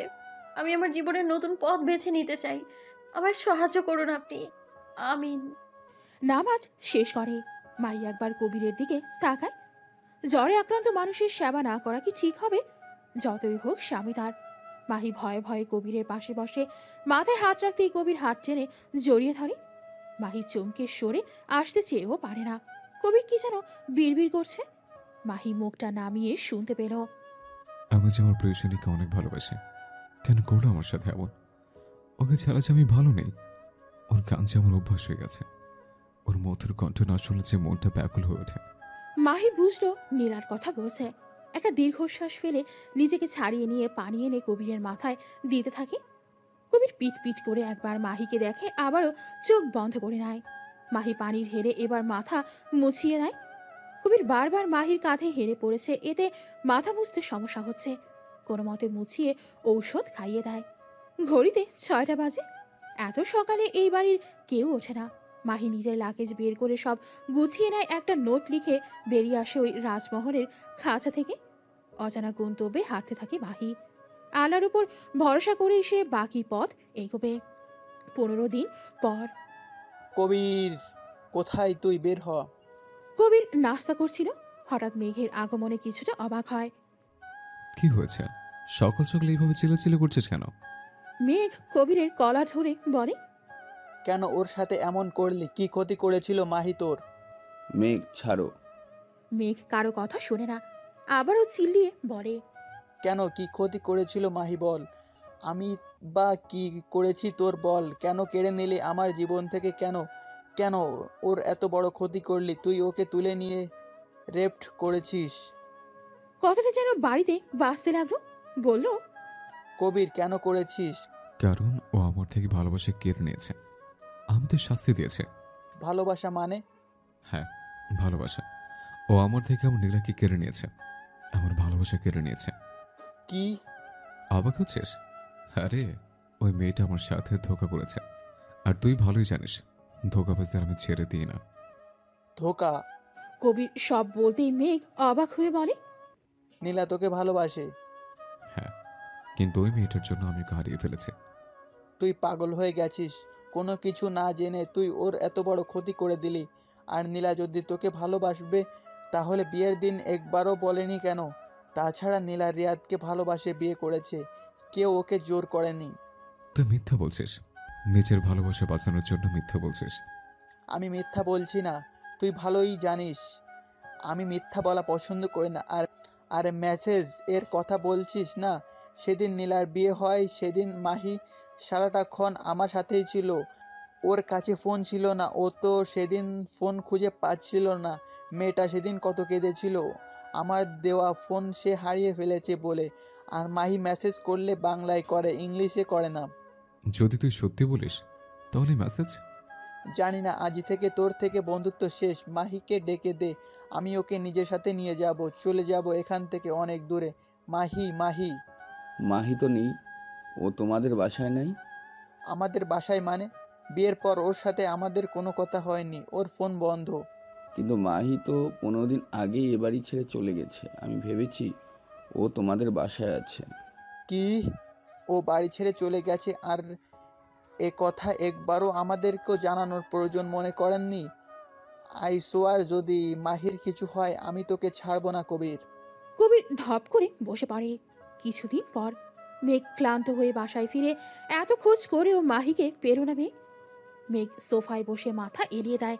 ফিরে আয় মাহি প্লিজ, তোকে নিয়ে দূরে কোথাও চলে যাব, আর কষ্ট পেতে দিব না। ফিরে আয় না প্লিজ, মাফ করে দে আমায়, আমি তোকে রক্ষা করতে পারিনি। মেঘের গাল বেয়ে কয়েক ফোঁটা জল গড়িয়ে পড়ে। মুখোমুখি বসে আছে মেঘ আর নীরা। কি হয়েছে ভাইয়া, আমাকে জরুরিভাবে ডাকলে? যা জিজ্ঞেস করার সব সত্যি বলবি, একটাও যদি মিথ্যে বলছিস তোকে এখানে কবর দিব। এভাবে বলছো কেন, কি হয়েছে? তুই কবিরকে ভালোবাসিস? নীরা চমকে ওঠে। তুমি কি করে? বল। না। কবির তোকে পাগলের মতো ভালোবাসে, তুই জানিস? জানি। তোর আর কবিরের রিলেশন ছিল? হ্যাঁ ছিল। মেঘের রাগে রগ ফুলে উঠছে। তুই কবিরকে ধোঁকা কেন দিয়েছিস? আমি আসলে নীলা, তুই জানিস আমার মিথ্যে পছন্দ না, তাই সব সত্যি বলবি। তুই কেন ধোঁকা দিয়েছিস? ছেলেটা তোকে পাগলের মতো ভালোবেসেছে আর তুই ওকে ধোঁকা দিয়েছিস। বল, কেন করেছিস এমন? নীলা কেঁদে দেয়। আমি ইচ্ছে করে কিছু করিনি। কিছু বলার আগে কারো শক্ত হাতের স্পর্শে গালে পড়ে নীলার। ওপর তাকাতেই শক্ট হয়ে যায় নীরা। কাঁপতে থাকে শরীর। লাল টুকটুকে চোখে তাকিয়ে আছে কবির, যেন চোখ দিয়ে আগুন বেরোচ্ছে। তুই কিছু করিস নে? হ্যাঁ, তুই কিছু করিস নে, তাই না? না না না, আমি ধোঁকা দিইনি। অন্য কারো ভালোবাসা নিয়ে আমি থাকতে চাইনি। অন্য কারো ভালোবাসা মানে? আমি তোকেই ভালোবাসতাম। তুমি আমাকে না, তুমি সেই কণ্ঠের মালিককে ভালোবেসেছো। কি বলতে চাস? তুমি আমাকে না, মাহিকে ভালোবেসেছো। কারণ তুমি তার কণ্ঠের গানকে ভালোবেসেছো। আর সে আমি না, মাহি। কবির আবারও ধপ করে বসে পড়ে। মানে সবটা বল। ভার্সিটিতে প্রথম কবিরকে দেখে আমার ভালো লাগে, কিন্তু সব মেয়েদের সাথে কথা বলতো না। হাজার চেষ্টা করেও ওর আশেপাশে যেতে পারিনি। একদিন কবিরকে আমি আমাদের বাসায় দেখি তোমার সাথে। সেদিন জানতে পারি কবির তোমার বন্ধু। সেদিন আমাদের বাসায় বসেছিল আর মাহি ছাদে গান করছিল। কবির মাহির গানে মুগ্ধ হয়ে শুনছিল আর উপরে আসছিল। আমি বুঝতে পেরেছিলাম কবিরের মাহির গান পছন্দ, তাই কবিরের নজরে আসার জন্য সেদিন মাহিকে উঠিয়ে আমি গিটার হাতে বসেছিলাম। আর কবির আমার হাতে গিটার দেখে ভাবে আমি গান করেছি। গানের জন্য কবির ভার্সিটিতে আমার সাথে কথা বলতো, প্রায় করে বাসায় আসতো। তখন বাসায় আসতো, আমি মাহিকে গান করতে বলতাম, কবির ভাবতো গান আমি গাইছি। এভাবেই আমাদের সম্পর্ক শুরু হয়। ধীরে ধীরে বুঝতে পারি কবির আমার সৌন্দর্যকে না, সে গানের মালিককে ভালোবাসে। তবুও ভেবেছিলাম আমার রূপের প্রেমে তো পড়বে কখনো, কিন্তু না, এমনটা হয়নি। কবিরের ভালোবাসা আমাকে মুগ্ধ করত, কিন্তু তা আপন লাগতো না, যেন অন্য কারো ভালোবাসা আমাকে দিয়েছে। কবির ব্যস্ত হবার পর ধীরে ধীরে তার প্রতি ভালো লাগা কাটতে থাকে। তখন আমার জীবনের রিয়াদ আসে, আমাকে ভালোবাসে, আমাকে প্রপোজ করে। আমিও তার প্রতি আসক্ত হয়ে পড়ি। এভাবেই আমাদের সম্পর্ক শুরু হয়। আমি কবিরকে সবটা বলতে চেয়েও পারিনি। তাছাড়া মাহির তখন তোমার সাথে এনগেজ ছিল। বিয়ের আগের দিন যখন কবির আমাকে কল করে আমার ভয় হয়। আমি ভয়ে কবিরকে বানিয়ে বলেছি জোর করে আমায় বিয়ে দিচ্ছে। কবির রেগে তার সোর্স কাজে লাগাতে চাই, কিন্তু এতে বিপরীত হতো। তাই সেদিন মাহির ফোন থেকে মেসেজ করে দিই, পরে ওর ফোন থেকে সব মুছে দিই। কথা শেষ করতেই কবির রেগে নীলার গলা চেপে ধরে। নীলা হাত পা ছুটতেই মেঘকে বাঁচিয়ে নেয়। কবির কিছু বলছে না, শুধু চোখ দিয়ে আগুন ঝরছে। রেগে আশেপাশে সব ভাঙচুর করে নীলার দিকে এগোতেই নীলা ভয়ে জড়সড় হয়ে যায়। তোর জন্য আমি নিজে আমার ভালোবাসার ক্ষতি করেছি। মাইকে খুঁজে না পেলে তোকে আমি ছাড়বো না। আমার ভালোবাসা যদি এত ভয়ঙ্কর হয়, তাহলে রাগ কতটা ভয়ঙ্কর হতে পারে ভাবতেই পারবি না। আজ জাস্ট মেয়ে বলে তোর রক্ষা হলো, নাহলে এক্ষুনি কবর দিয়ে দিতাম। বলেই বেরিয়ে যায়। একটি ছোট্ট আশ্রমে ছোট্ট কিছু বাচ্চাদের পড়াচ্ছে মাহি।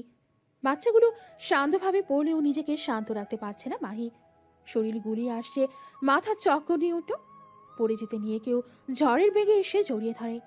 কোনো পুরুষের ছোঁয়ায় পিট পিট করে তাকায় মাহি। অনাকাঙ্ক্ষিত মানুষটিকে দেখে আশ্চর্য হয়ে যায়। ঝটপট নিজেকে ছাড়িয়ে নিতেই কবির এক টানে জড়িয়ে ধরে। কোথায় ছিল তুমি? কত খুঁজেছি তোমায়, হন্য হয়ে খুঁজেছে। এই মেয়ে, তোর সাহস কিভাবে হয় আমাকে ছেড়ে আসার? মাহি নিজেকে ছাড়িয়ে থাপ্পড় বসিয়ে দেয়, রেগে পড়ে। এটা কোন ধরনের অসভ্যতা? কে আপনি? মাহির দিকে অপলকে তাকিয়ে রইল কবির। মেয়েটার মায়াবী মুখে ভয়ের ছাপ বিদ্যমান। তা আড়াল করতে রাগী লোকে তাকিয়ে আছে। মৃদু হাসল কবির। আর ভীতু পাখিটা সাহসী হয়ে উঠেছে। নিজেকে শক্ত খোলসে আনার চেষ্টায় আছে। কতটুকু সফল হয়েছে তা বলা যাচ্ছে না। চমকে ওঠে মাহি। ভীতু চোখের সামনের ব্যক্তিটির দিকে তাকায়। উনি এই আশ্রমের ম্যানেজার। মহিলাটি দেখতে লম্বা, চড়া, মোটা আর প্রচুর রাগী। মাহি মাথা নিচু করে নেয়। তোমার সাহস দেখে তো আমি অবাক। তুমি কি করে ওনার গায়ে হাত তুলেছ? এখানে থাকার ইচ্ছা নেই বুঝি? সরি ম্যাম, আসলে উনি ওভাবে। কিভাবে? স্যার তো তোমাকে পড়ে যাওয়া থেকে বাঁচিয়েছে, আর তুমি কি না তাকেই থাপ্পড় মারলে? নিজের গায়ে যে কলঙ্ক নিয়ে ঘুরছো, তার কাছে কি? তোমাকে বাঁচাতে গিয়ে ছুঁয়ে অপরাধ করে ফেলেছে। মাহির চোখ টলমল করছে পানিতে। নিজেকে সামলানোর চেষ্টা করছে। কবির মাহির টলমলে চোখের দিকে তাকিয়ে রইল। খাম্বার মতো দাঁড়িয়ে আছো কেন? সরি বলো। ম্যামের কথায় ঘৃণার দৃষ্টিতে তাকিয়ে সরি কথাটা উচ্চারণ করে মাহি। এই ঘৃণার দৃষ্টি সহ্য হলো না কবিরের। বুকে তীরের মতো বিঁধল যেন। মাহি কবিরকে পাশ কাটিয়ে চলে যায়। স্যার, ওর কথা কিছু মনে করবেন না। এটুকু বয়সে অনেক কিছু ঘটে গেছে তার সাথে, তাই এমন আচরণ করে ফেলেছে, নয়তো মেয়েটা অনেক ভালো। কবির মহিলাটির কথা শুনে কিছু না বলে এগিয়ে যায়। মহিলাটি ভয়ে ভয়ে তার পিছু নেয়। এই চ্যারিটি টাকা যে আশ্রমের খুব দরকার। মাহি নিজেকে শক্ত রেখেছে। কাঁদবে না সে। সে নিজেকে দুর্বল প্রমাণ করতে চায় না। হঠাৎ খিল লাগানোর শব্দে পিছে তাকায় মাহি। কবিকে দেখে ভয় পেলেও প্রকাশ করে না। কি সমস্যা? কি চাই? তোমাকে। মাহি আশ্চর্য হয়ে তাকায়। পরক্ষণেই রেগে দাঁত কিচমিচ করে বলে। ভোগ তো করেছেন, আবার কি চাই? কবির রেগে গিয়েও রাখে না। শান্ত গলায় বলে। তোমাকে চাই মানে তোমাকে চাই, কিন্তু আগে আমার কথা শোনো প্লিজ। মাহি কবিরের এগোনো দেখে হাতের কাচের কেচি ধরে বলে। এ একদম আমার কাছে আসবেন না। আমি কিন্তু আপনাকে আঘাত করে দেবো, ছোবেন না আমায়। মাহি, আমার কথাটা একবার শোনো। মাহির চিৎকারে আশ্রমের সবাই চলে আসে। মাহি কবিরকে ধাক্কা দিয়ে ফেলে দিয়ে দরজা খুলে দেয়। মহিলাটিকে দেখে ভয়ে জড়িয়ে ধরে। এদিকে ধাক্কা দেওয়াতে কবির পড়ে গিয়ে ভাঙা চেয়ারে লেগে হাত কেটে যায়। এদিকে মাহি প্যানিক অ্যাটাক আর অতিরিক্ত স্ট্রেসে জ্ঞান হারিয়ে ফেলে। কবির ছুটে আসে, তাড়াতাড়ি করে তুলে রুমে শুয়ে দেয়। ডক্টরকে কল করে আসতে বলে। কবির ওর রক্তাক্ত হাত দিয়ে মাহির দুহাত জড়িয়ে ধরে বলে। এই মাহি, সরি, চোখ খোলো প্লিজ।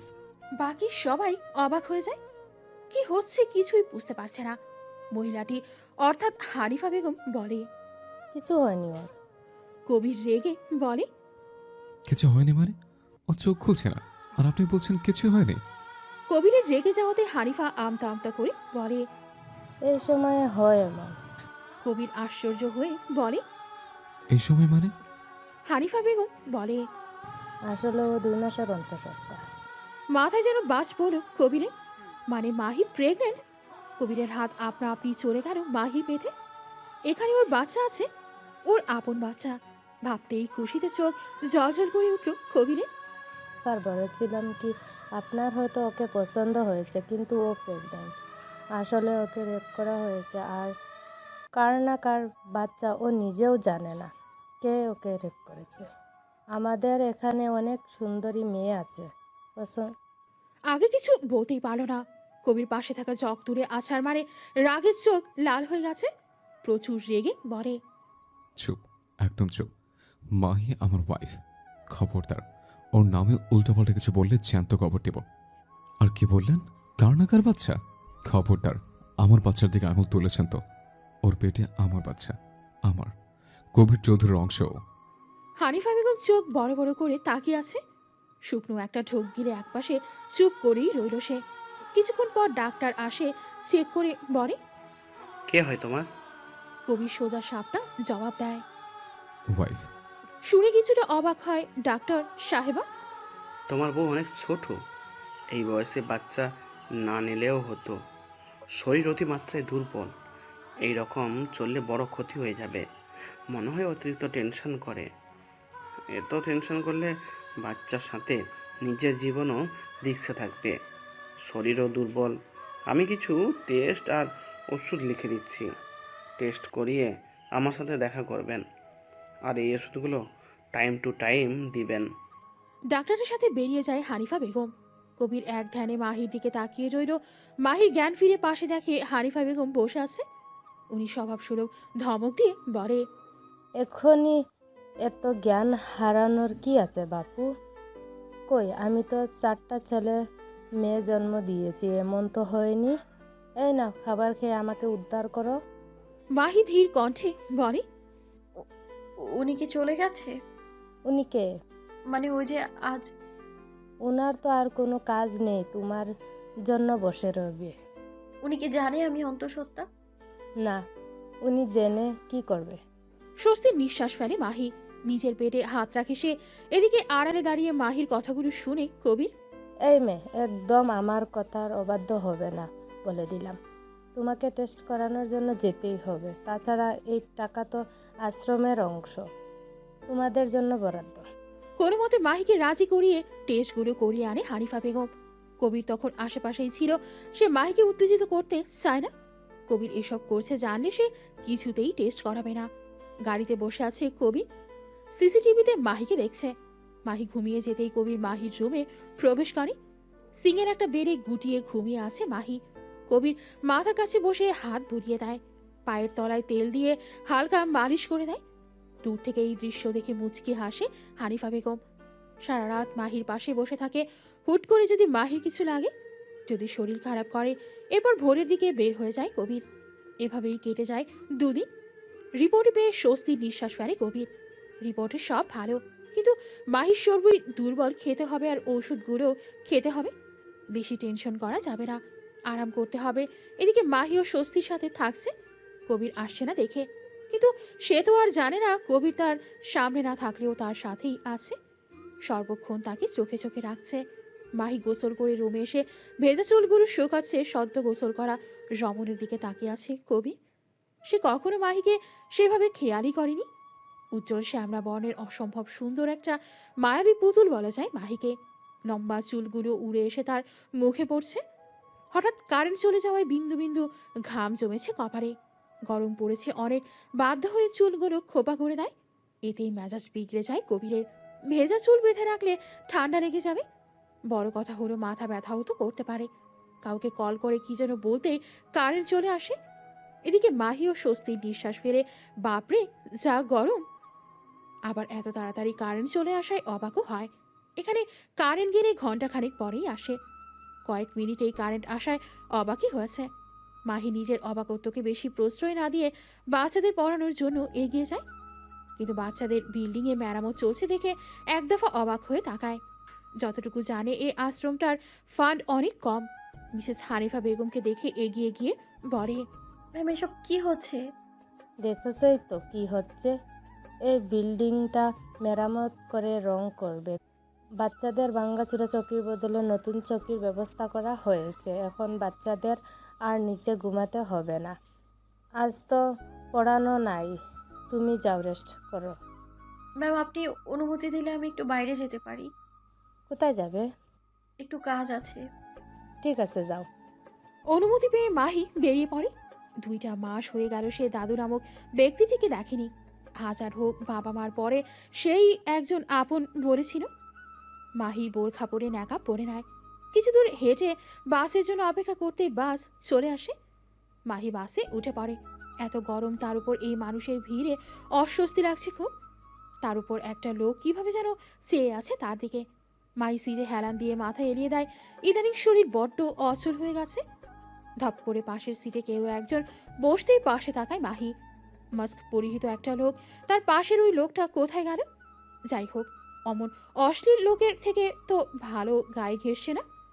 অস্বস্তিও কম লাগছে। দূরত্ব রেখে সিটে হেলান দেয় মাহি। নিকাপটা একটু সরিয়ে জানালার দিকে মুখ করে বসে। সিটে আরও একটু হেলেই চোখ বন্ধ করে পেটে হাত রেখে বলে, এই দুনিয়ায় তোমার আম্মু বড্ড অসহায়। তুমি ছাড়া হয়তো তোমার আম্মুর আর কেউ নেই। এই নিষ্ঠুর পৃথিবীতে তোমাকে এনে কোনো ভুল করছি না তো আমি? কবির মাহির ধীরে বলা কথাও কান পেতে শুনল। একটা দীর্ঘশ্বাস ফেলে চুপ করেই রইল। পাশে বসা ব্যক্তিটি আর কেউ নয়, কবির। মাহিকে একা ছেড়ে কোনো রিস্ক নিতে চায় না সে, তাই সাথেই এসেছে। তবে অচেনা বেশে। নিজের বাড়ির সামনে দাঁড়িয়ে আছে মাহি, একবার দাদুর দেখা পাবার আশায়। এই সময়ে দাদু নামাজ পড়তে বের হয়, কিন্তু নামাজের সময় পার হয়ে গেছে। দাদুকে বেরোতে না দেখে হাতের রং ওঠা ঘড়ির দিকে তাকায়। এখন না গেলে বাস আর পাবে না মাহি। তাছাড়া ট্যাক্সিতে যাবার টাকাও নেই তার কাছে। এই গরমে বোরখা নেকাব পরে অস্থির লাগছে মাহির। বাড়ির সামনের রাস্তা থেকে হেঁটে খানিকটা পথ যেয়ে নেকাবটা তুলে মাহি ব্যাগ থেকে পানির বোতল নিয়ে মুখে পানি দেয়।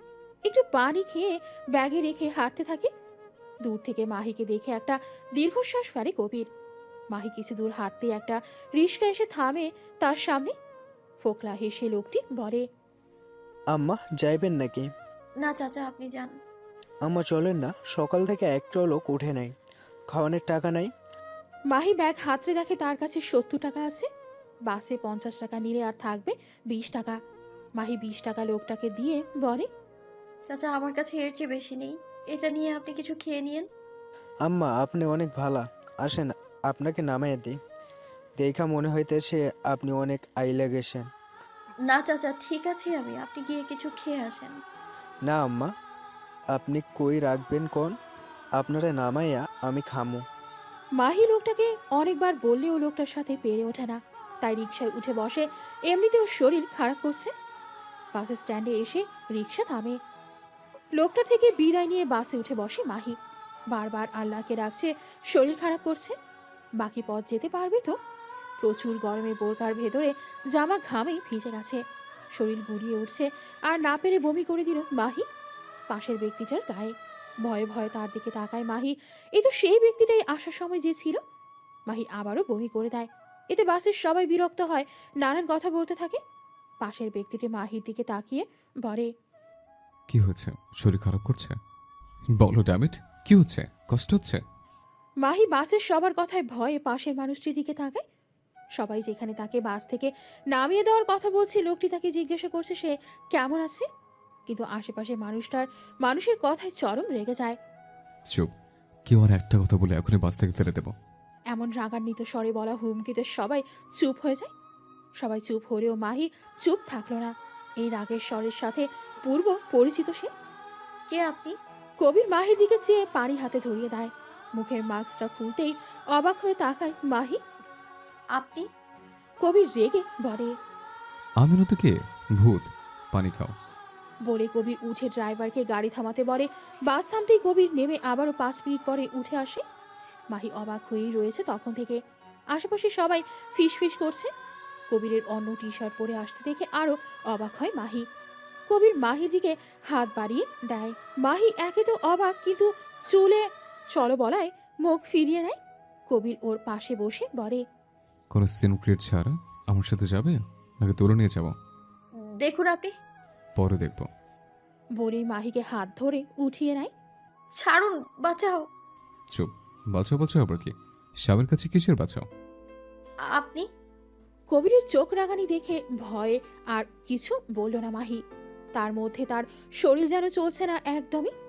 বাস থেকে নেমে দেখে পাশেই কার দাঁড় করানো আছে। কবির মাহির ন্যাকাপটা খুলে দেয়, ভেতরে বসিয়ে এসি অন করে দেয়। মাহি দুর্বল চোখে সবটা দেখছে, কিছু বলার শক্তিও পাচ্ছে না। কবির রুমাল ভিজিয়ে মাহির মুখ মুছিয়ে দেয়। কুড়ি করতে বলে একটা জুসের বোতল তার দিকে এগিয়ে দেয়। খেয়ে নাও, বেটার লাগবে। মাহি খাবে না বললে রেগে বলে, খাবে নাকি খাওয়াবো? মাহি একটু খেয়ে নেয়। দুর্বল মাহিকে জড়িয়ে ধরে গাড়ি চালাতে ইশারা করে ড্রাইভারকে। মাহি নিজেকে ছাড়াতে চাইলেও পারে না, বিন্দুমাত্র শক্তি নাই, তবুও ছাড়াতেই হবে। শুয়ে থাকো। মাহি শুয়েই ঘুমিয়ে পড়ে। কবির মাহির মুখের দিকে তাকিয়ে চোখ নিচে কালি পড়েছে। চোখে মুখে স্পষ্ট টায়ার্ডনেস মাহির কপালে চুমু দিয়ে ভালোভাবে জড়িয়ে ধরে। মাহির ঘুম ভাঙতেই নিজেকে পরিচিত রুমটায় দেখে হানিফা বেগম পাশেই বসে আছে। এখন কেমন লাগছে? ভালো। আমি এখানে কিভাবে? স্যার নিয়ে এসেছে। মাহির সব কথা মনে পড়তেই চোখ মুখ শক্ত করে ওঠে। তখনই রুমে প্রবেশ করে মেঘ। মেঘকে দেখে এক দফা অবাক হয়ে তাকায় মাহি। মেঘ মাহির পাশে বসে। কেমন আছিস? তুমি এখানে? এতটা রাগ মাহি, একবারও কল করিসনি, নিজের ফোন নাম্বারও চেঞ্জ করেছিস। রাগ? রাগ কেন করব? মাফ করে দে মাহি, আই অ্যাম সরি, আমি তোর প্রতি অন্যায় করেছি। বলে মাথা নিচু করে ফেলে। তুমি কিভাবে জানো আমি এখানে? রাস্তায় তোকে আর কবিরকে একসাথে কবিরের গাড়িতে উঠতে দেখেছি। কবির তোর সাথে রুড ব্যবহার করেছিল। আমি আসার আগেই তোকে গাড়িতে তুলে, তাই ওর গাড়ির পিছু করতে করতে এখানে এসেছি। মাফ করে দে মাহি, আমি এই যন্ত্রণা নিয়ে আমি আর পারছি না মাহি। প্লিজ মাহি, ফিরে চল না, আমরা নতুনভাবে আবারও শুরু করব। বল। দয়া করে চলে যান। আমি কাউকে চাই না আমার জীবনে। এভাবে কেন বলছিস মাহি? আমি মানছি আমি ভুল করেছি। তুমি কোনো ভুল করনি। আমার ভাগ্য তো এমনই, আমি মেনে নিয়েছি সেটা। ওদের ভুলের শাস্তি আমরা কেন পাবো মাহি? ওদের ভুল মানে? মাহিকে মেঘ সব বলতেই মাহি চরম অবাক হয়ে তাকায়। নীলাপু কিভাবে এমনটা করতে পারে? ওর করা অন্যায়ের শাস্তি আমি কেন পেলাম? বলেই ঢুকরে কেঁদে ওঠে মাহি। মাহিকে আগলে নেয় মেঘ। হানিফা সব শুনে সেও স্তব্ধ। এটুকু একটা মেয়ের জীবনে কত কিছুই না হয়ে গেল। হানিফার রাগ হলো প্রচুর নীলার উপর। এভাবে কাঁদিস না মাহি, তোর বাচ্চাটার। বাচ্চা? মেঘ অবাক হয়ে বলে, বাচ্চা? মাহি নিজের পেটে হাত রাখে, আবারও ঢুকরে কেঁদে ওঠে। তুই প্রেগনেন্ট? হ্যাঁ, মাহি প্রেগনেন্ট। পিছে তাকিয়ে কবিরকে দেখে অবাক হয় মাহি মেঘ। মেঘ মাহির হাত ধরতেই কবির এক ঝটকায় ওর হাত সরিয়ে নিয়ে বলে, দূরে থাক মেঘ আমার বউ বাচ্চা থেকে। মেঘ হেসে ওঠে। ডিভোর্স দিয়ে বউ বলছিস কোন মুখে? কি বলেছে আমি ডিভোর্স দিয়েছি? শুধু সাইন করেছে ওকে ভয় দেখানোর জন্য, কষ্ট দেওয়ার জন্য। তাছাড়া দুইবার বিয়ে করে বউকে ডিভোর্স তো দুইবারই দেওয়া উচিত। দুবার মানে?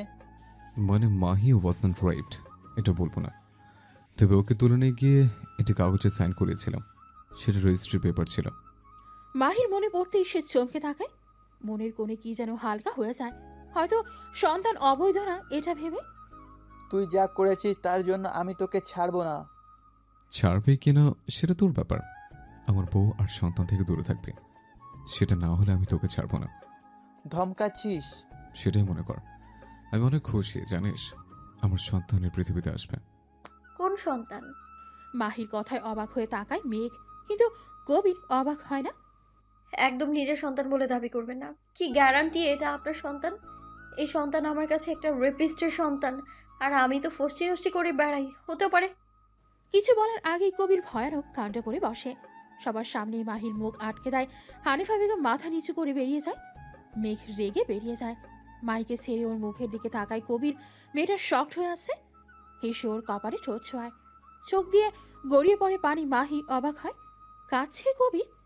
কবির মাহির মুখটা সামনে এনে বলে, আমি মানছি আমি যা করেছি তা ঠিক করিনি, কিন্তু বিশ্বাস কর তাতে আমার বিন্দু মাত্র আফসোস নেই। আমার করা অন্যায়ের শাস্তি আমার সন্তানকে দিও না। তোমার যে শাস্তি দেওয়ার আমাকে দাও, আমি টু শব্দও করবো না। তুমি যা বলবে তাই করব। যা বলবো করবেন? বলে দেখ। আমায় ডিভোর্স দিয়ে দিন। আমি পারবো না আপনার সাথে থাকতে। আমি জানি আপনি আমায় জোর করে আপনার সাথে থাকতে বাধ্য করবেন, কিন্তু আমি পারবো না থাকতে। কবির বিচলিত হয় না, খুব শান্তভাবে বলে, দিব। অবাক হয়ে তাকায় মাহি। কবির যে মেনে যাবে ভাবতেই পারিনি। তবে একটা শর্ত আছে। শর্ত? আমি জানি তুমি আমাকে ভালোবাসো না, ভালোবাসতে পারবেও না, এতে তোমার দোষ নেই। তবে শর্ত এটা আছে, আমার সন্তান এই পৃথিবীতে আসার পর তুমি আমাকে দিয়ে দেবে। মা হিসেবে কোনো অধিকার দেখাতে পারবে না। এরপর তুমি তোমার জীবন মেঘের সাথে শুরু করতে পারো। ও আমারও সন্তান। হ্যাঁ, আমি অস্বীকার করছি না, আমার বেঁচে থাকার জন্য আমার সন্তান আমার চাই। আমি চাই না আমার সন্তান তোমাকে ঘৃণা করুক। তাছাড়া তোমাদেরও তো ভবিষ্যতে। আর কিছু বলতে পারলো না কবির। গলা ধরে আসছে তার। উঠে বাইরে যেতেই নজরে পড়ে মেঘকে। এক পলক তার দিকে তাকিয়ে চলে যায়। সে আর মাহির উপর জোর করতে চায় না। ইচ্ছে করলে সে মাহিকে জোর করে নিজের সাথে রাখতে পারে, কিন্তু যাকে সে এতটা ভালোবাসে তাকে সে আর কষ্ট দিতে চায় না। মেঘ ওর ভালোবাসাও যদি মেঘের সাথে সুখী হয় তবে তাই হবে।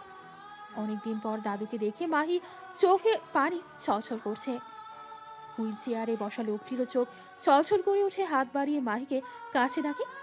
মাহি ধীর পায়ে দাদুর কাছে বসতেই কেঁদে জড়িয়ে ধরে আদরের নাতিকে। আমাকে মাফ করে দে মাহি। মাহি চুপচাপ উঠে দাঁড়ায়। কোনো কথা না বলে হেঁটে চলে আসতেই আটকে দেয় মেঘ। কোথায় যাচ্ছিস? সন্তানের পিতা বাইরে দাঁড়িয়ে আছে, ছাড়ো। সন্তান মানে তুই এই সন্তান রাখবি না? ওর মতো রেপিস্টের সন্তান তোর গর্ভে কিছুতে থাকতে দিব না। চল আজই তোর অ্যাবর্শন করাবো বলে। খবরদার আমার বাচ্চার ব্যাপারে একটাও বাজে কথা বলবেন না। মেঘ অবাক হয়ে বলে, মাহি তুই ওই কবির অন্যায় করেছে, পাপ করেছে, তার শাস্তি আমি নিষ্পাপ শিশুকে দিব ভাবলে কি করে? আমার সন্তান নিয়ে একটা বাজে কথা বললে আমি ছেড়ে কথা বলবো না একদম। বলে রেগে হনহন করে বেরিয়ে যায় মাহি। মেঘ মাহির এমন রৌদ্র রূপ দেখে অবাক হয়েছে। এত কিছু হলেও মাহিকে এতটা রাখতে দেখেনি মেঘ। আসলে মারা এমনই হয়, সন্তানের জন্য সব রূপ ধারণ করতে পারে। সহজ সরল মেয়েটাকে এভাবে রাখতে দেখে অবাক হয়েছে সবাই। মাহি? কবিরের ডাকে ওর দিকে তাকায় মাহি। ধন্যবাদ কেন? আজকের জন্য। আপনি আবার এটা ভাববেন না যে আমি আপনার করা অন্যায়ের কথা ভুলে গেছি। এখন কোথায় যাচ্ছি? বাসায়। আপনার মা কি মানবে এটা আপনার সন্তান? উনি স্টপ মাহি। কে কি মানলো আর না মানলো তাতে কিচ্ছু যায় আসে না। নো মোর ওয়ার্ডস। হুট করে কবিকে রেগে যেতে দেখে চুপ হয়ে যায় মাহি। বাসায় পৌঁছাতেই দেখে কবিতা দাঁড়িয়ে আছে। মাহিকে দেখেই এসে জড়িয়ে ধরে। কেমন আছো মাহি? ভালো আপু, আপনি? ভালো না থেকে আর কোথায় যাব? ফুপি হচ্ছি, এত বড় খুশির খবর কেউ ভালো না দেখতে পারে? এসো বস। মাহি বসতেই এক গ্লাস পানি হাতে বেরিয়ে আসে কবিতার মা। পানি মাহির দিকে এগিয়ে দিতেই পানি অবাক হয়ে তাকায়। বাইরে অনেক রোদ, খেয়ে নাও। মাহি পানি একটু খেয়ে রেখে দেয়। মেয়েটা রেস্ট করতে দে। মাহি যাও, রুমে গিয়ে ফ্রেশ হয়ে নাও। আমি তোমার জন্য খাবার পাঠাচ্ছি, কবিরকে রুমে নিয়ে যা। কাজল বেগমের এমন ব্যবহারে অবাক হয় মাহি। কথায় কথায় যে তাকে এটা ওটা বলতো সে আজ এত ভালো ব্যবহার করছে। মাহি ধীর পায়ে রুমের দিকে যায়। দুদিন পরে। এই মাহি দেখো তো, এই বালা দুটো তোমার পছন্দ কিনা দেখি, হাত দাও। বিয়ের পর মেয়েদের হাত খালি থাকতে নেই, এটা সবসময় পরে থাকবে। এইটা আমার শাশুড়ি আমাকে দিয়েছে। কাজল বেগম কিছুক্ষণ থেমে বলে, আমার ব্যবহারে অবাক হচ্ছ? আমি জানি তোমার সাথে অনেক খারাপ ব্যবহার করেছি। আমি সব সত্যি জেনেছি। আমার ছেলের করা কাজের জন্য আমি লজ্জিত। এই রাগ, এই জিদ সবটাই ওর বাবা থেকে পেয়েছি। 15 বছর বয়সে এই বাড়ির বউ হয়ে এসেছিলাম। নিজের পরিবার আর ভালোবাসা ছেড়ে চলে এসেছিলাম এই পরিবারে। নিজের পরিবার আর ভালোবাসা ছেড়ে চলে এসেছিলাম এই পরিবারে। বিয়ের কয় মাস পরে কবিতা আমার পেটে আসে। তোমার শ্বশুর কবিতা পেটে থাকার পরও অমানুষের মতো ব্যবহার করত। প্রচুর কষ্ট হতো। খুব একটা বয়স ছিল না। সব কথা শাশুড়িকে বললে তিনি বলতেন এসব মেয়েদের সহ্য করতে হয়। সেভাবেই চলতে থাকে সময়। কবিতার যখন 4 বছর, তখন কবিরের কেবল 2 মাস। কবির হওয়ার পর আমি প্রায় অসুস্থ হয়ে পড়তাম। কিশোরী মনে একটু ভালোবাসা চাইতাম, কিন্তু পেতাম শুধু অবহেলা। আমার যখন 2 সন্তান, তখন আমার বয়স 20 বছর। তোমার শ্বশুরের কোনো মেয়ের সাথে নাকি সম্পর্ক ছিল। এই নিয়ে একদিন আমার সাথে খুব ঝগড়া হয়। কোনো মেয়ে তার স্বামীকে অন্য কোনো সাথে সহ্য করবে? তাই রাগ করে 2 সন্তান নিয়ে বাবার বাসায় আসি। দেখা হয় তখন প্রিয় সেই মানুষটার সাথে, কিন্তু ততদিনে মানুষটাকে আর মনের মধ্যে রাখিনি। তোমার শ্বশুর যত খারাপ হোক না কেন, স্বামী হিসেবে সম্পূর্ণভাবে মনে মনে তাকেই জায়গা দিয়েছিলাম। দেখা হলে জিজ্ঞেস করতো কেমন আছি, বাচ্চারা কেমন আছে। আমি ভালোই বলতাম। এভাবে মাঝে মাঝে দেখা হতো। একদিন ভাবলাম পড়াশোনা শুরু করব। আবারও ক্লাস 8-এ ভর্তি হলাম। নিজের মতো নিজেকে তৈরি করব। বাবাকে অনেক বুঝিয়ে সেদিন স্কুলের উদ্দেশ্যে রওনা হলাম। বাচ্চা দুটোকে রেখে মাঝপথে প্রচুর বৃষ্টির কারণে আশ্রয় নিয়েছিলাম সেই চোনা লোকটার বাসায়। বাসায় তার কেউ ছিল না সেদিন। একটা বিপদে পড়া মেয়েকে আশ্রয় দিয়েই হয়তো ভুল করেছিল সেদিন। মাহি আগ্রহ নিয়ে তাকায়। বৃষ্টি কমতে কমতে প্রায় বিকেল হয়ে গেছিল। চারদিকে ঘন অন্ধকার ডুবেছিল পরিবেশ। বাইরের এক কোণায় গুটিয়ে বসেছিলাম আমি। তার দেওয়া একটা পোশাক গায়ে দিয়ে ওনার মায়ের একটা শাড়ি ছিল। বাচ্চাদের জন্য চিন্তা হচ্ছিল। কবিতা একটু বড় হলেও কবির বেশ ছোট ছিল। আমাকে চিন্তা করতে দেখে উনি আমাকে বাড়ি পর্যন্ত এগিয়ে দিয়ে আসে সেই ওই বাদলের দিনে। আর সে ঝড়ের মধ্যে তখন ভিজতে ভিজতে আসছিল তোর শ্বশুর। আমাদের একসাথে দেখে উনি কোনো কিছু না জেনেই তা ভেবে বসে থাকে। তোমার শ্বশুর আমাকে বাড়িতে তুলবে না কিছুতেই। বাচ্চাদের নিয়ে উনি ফিরে আসে। এরপর কেটে যায় 5 বছর। ছেলে মেয়েদের মুখ পর্যন্ত আমাকে দেখতে দেওয়া হয়নি এই 5 বছরে। ছেলেটা বড় হয়েছিল, মেয়েটাও বড় হয়েছিল। একদিন আমার শ্বশুর আসে আমাদের বাড়িতে। উনি আমাকে আবার এই সংসারে ফিরিয়ে আনে। শুরু হয় আবারও সেই সংসার। এই সংসার আমি সব পেলেও আমার ছেলেকে পাইনি। ও কখনো আমার কাছে আসতো না। ধীরে ধীরে বড় হতে থাকে আর আমার থেকে দূরত্ব বজায় রাখে।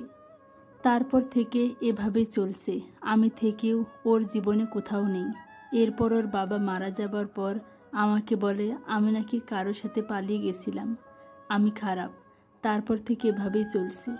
আমার ছেলে তোমার সাথে যে অন্যায় করেছে তা ক্ষমার অযোগ্য, কিন্তু ওর সাথেও যে ধোঁকা হয়েছে। ভালো তো তোমাকে বাঁচত, শুধু চিনতে পারেনি। আমি তোমাকে এসব বলে ছেলের সাফাই গাইছি না।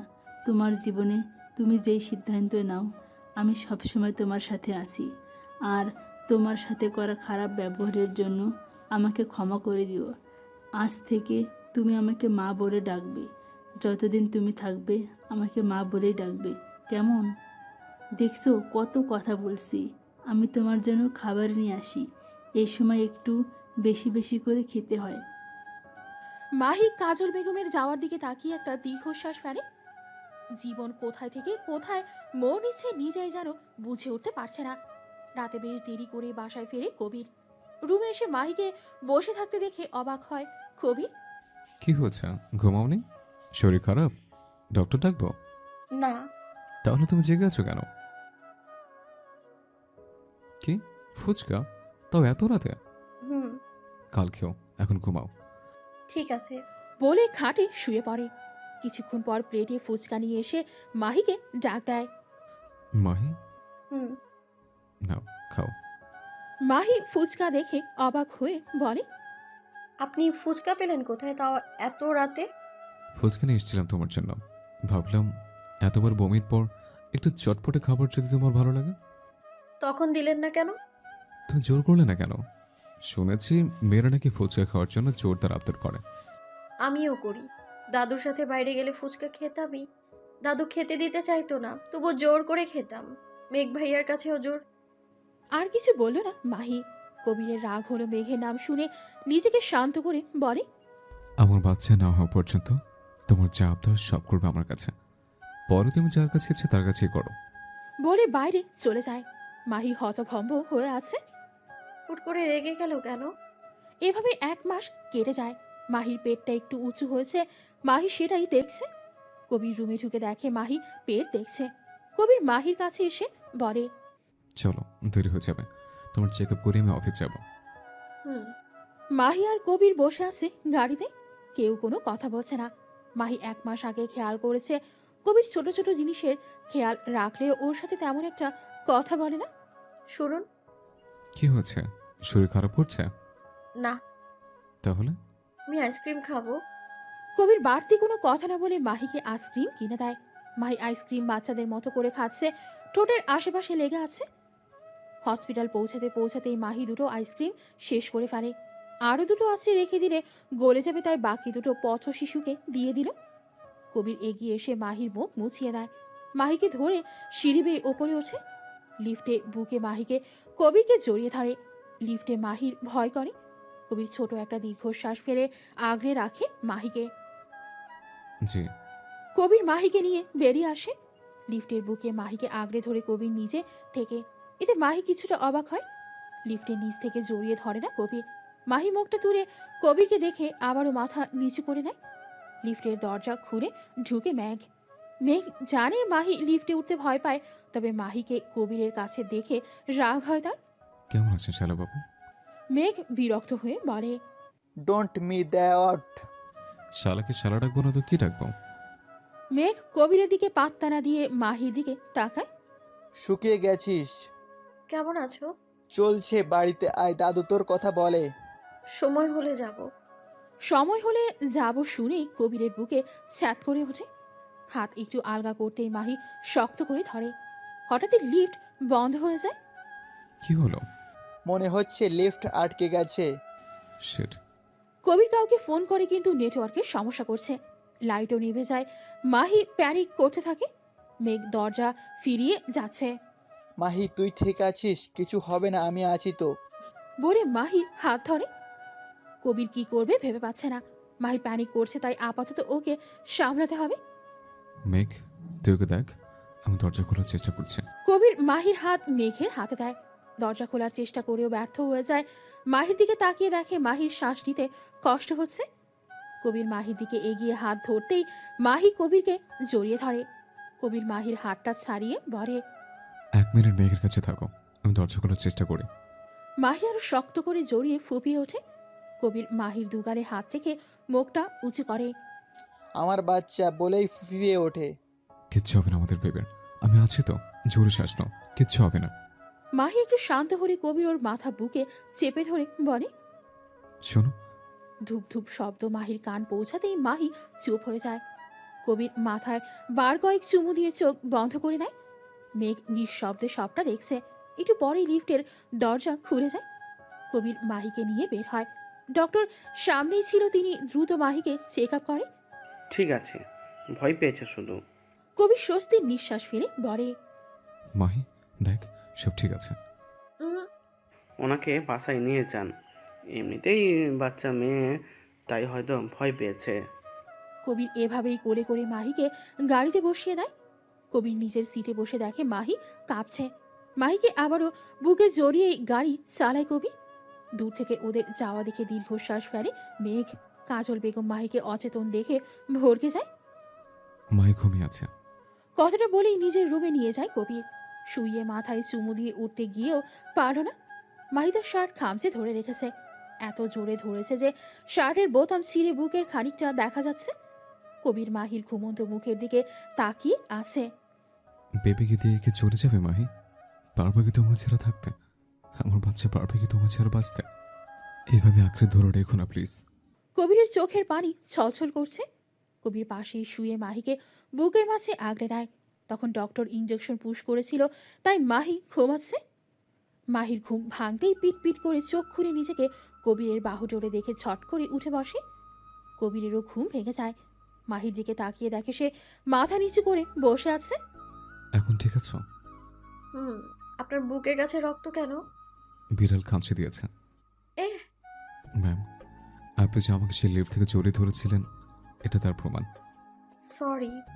সরির কিছু নেই, আমার বাচ্চার জন্য আমি সব করতে পারি, এটা তো সামান্য ব্যাপার। মাহি মন খারাপ করে বিড়বিড় করে বলে, শুধু বেবির জন্য করছে মাহি। নিজেকে এতটাও ভাগ্যবতী মনে করিস না। বেবি হলেই তোর প্রয়োজন শেষ।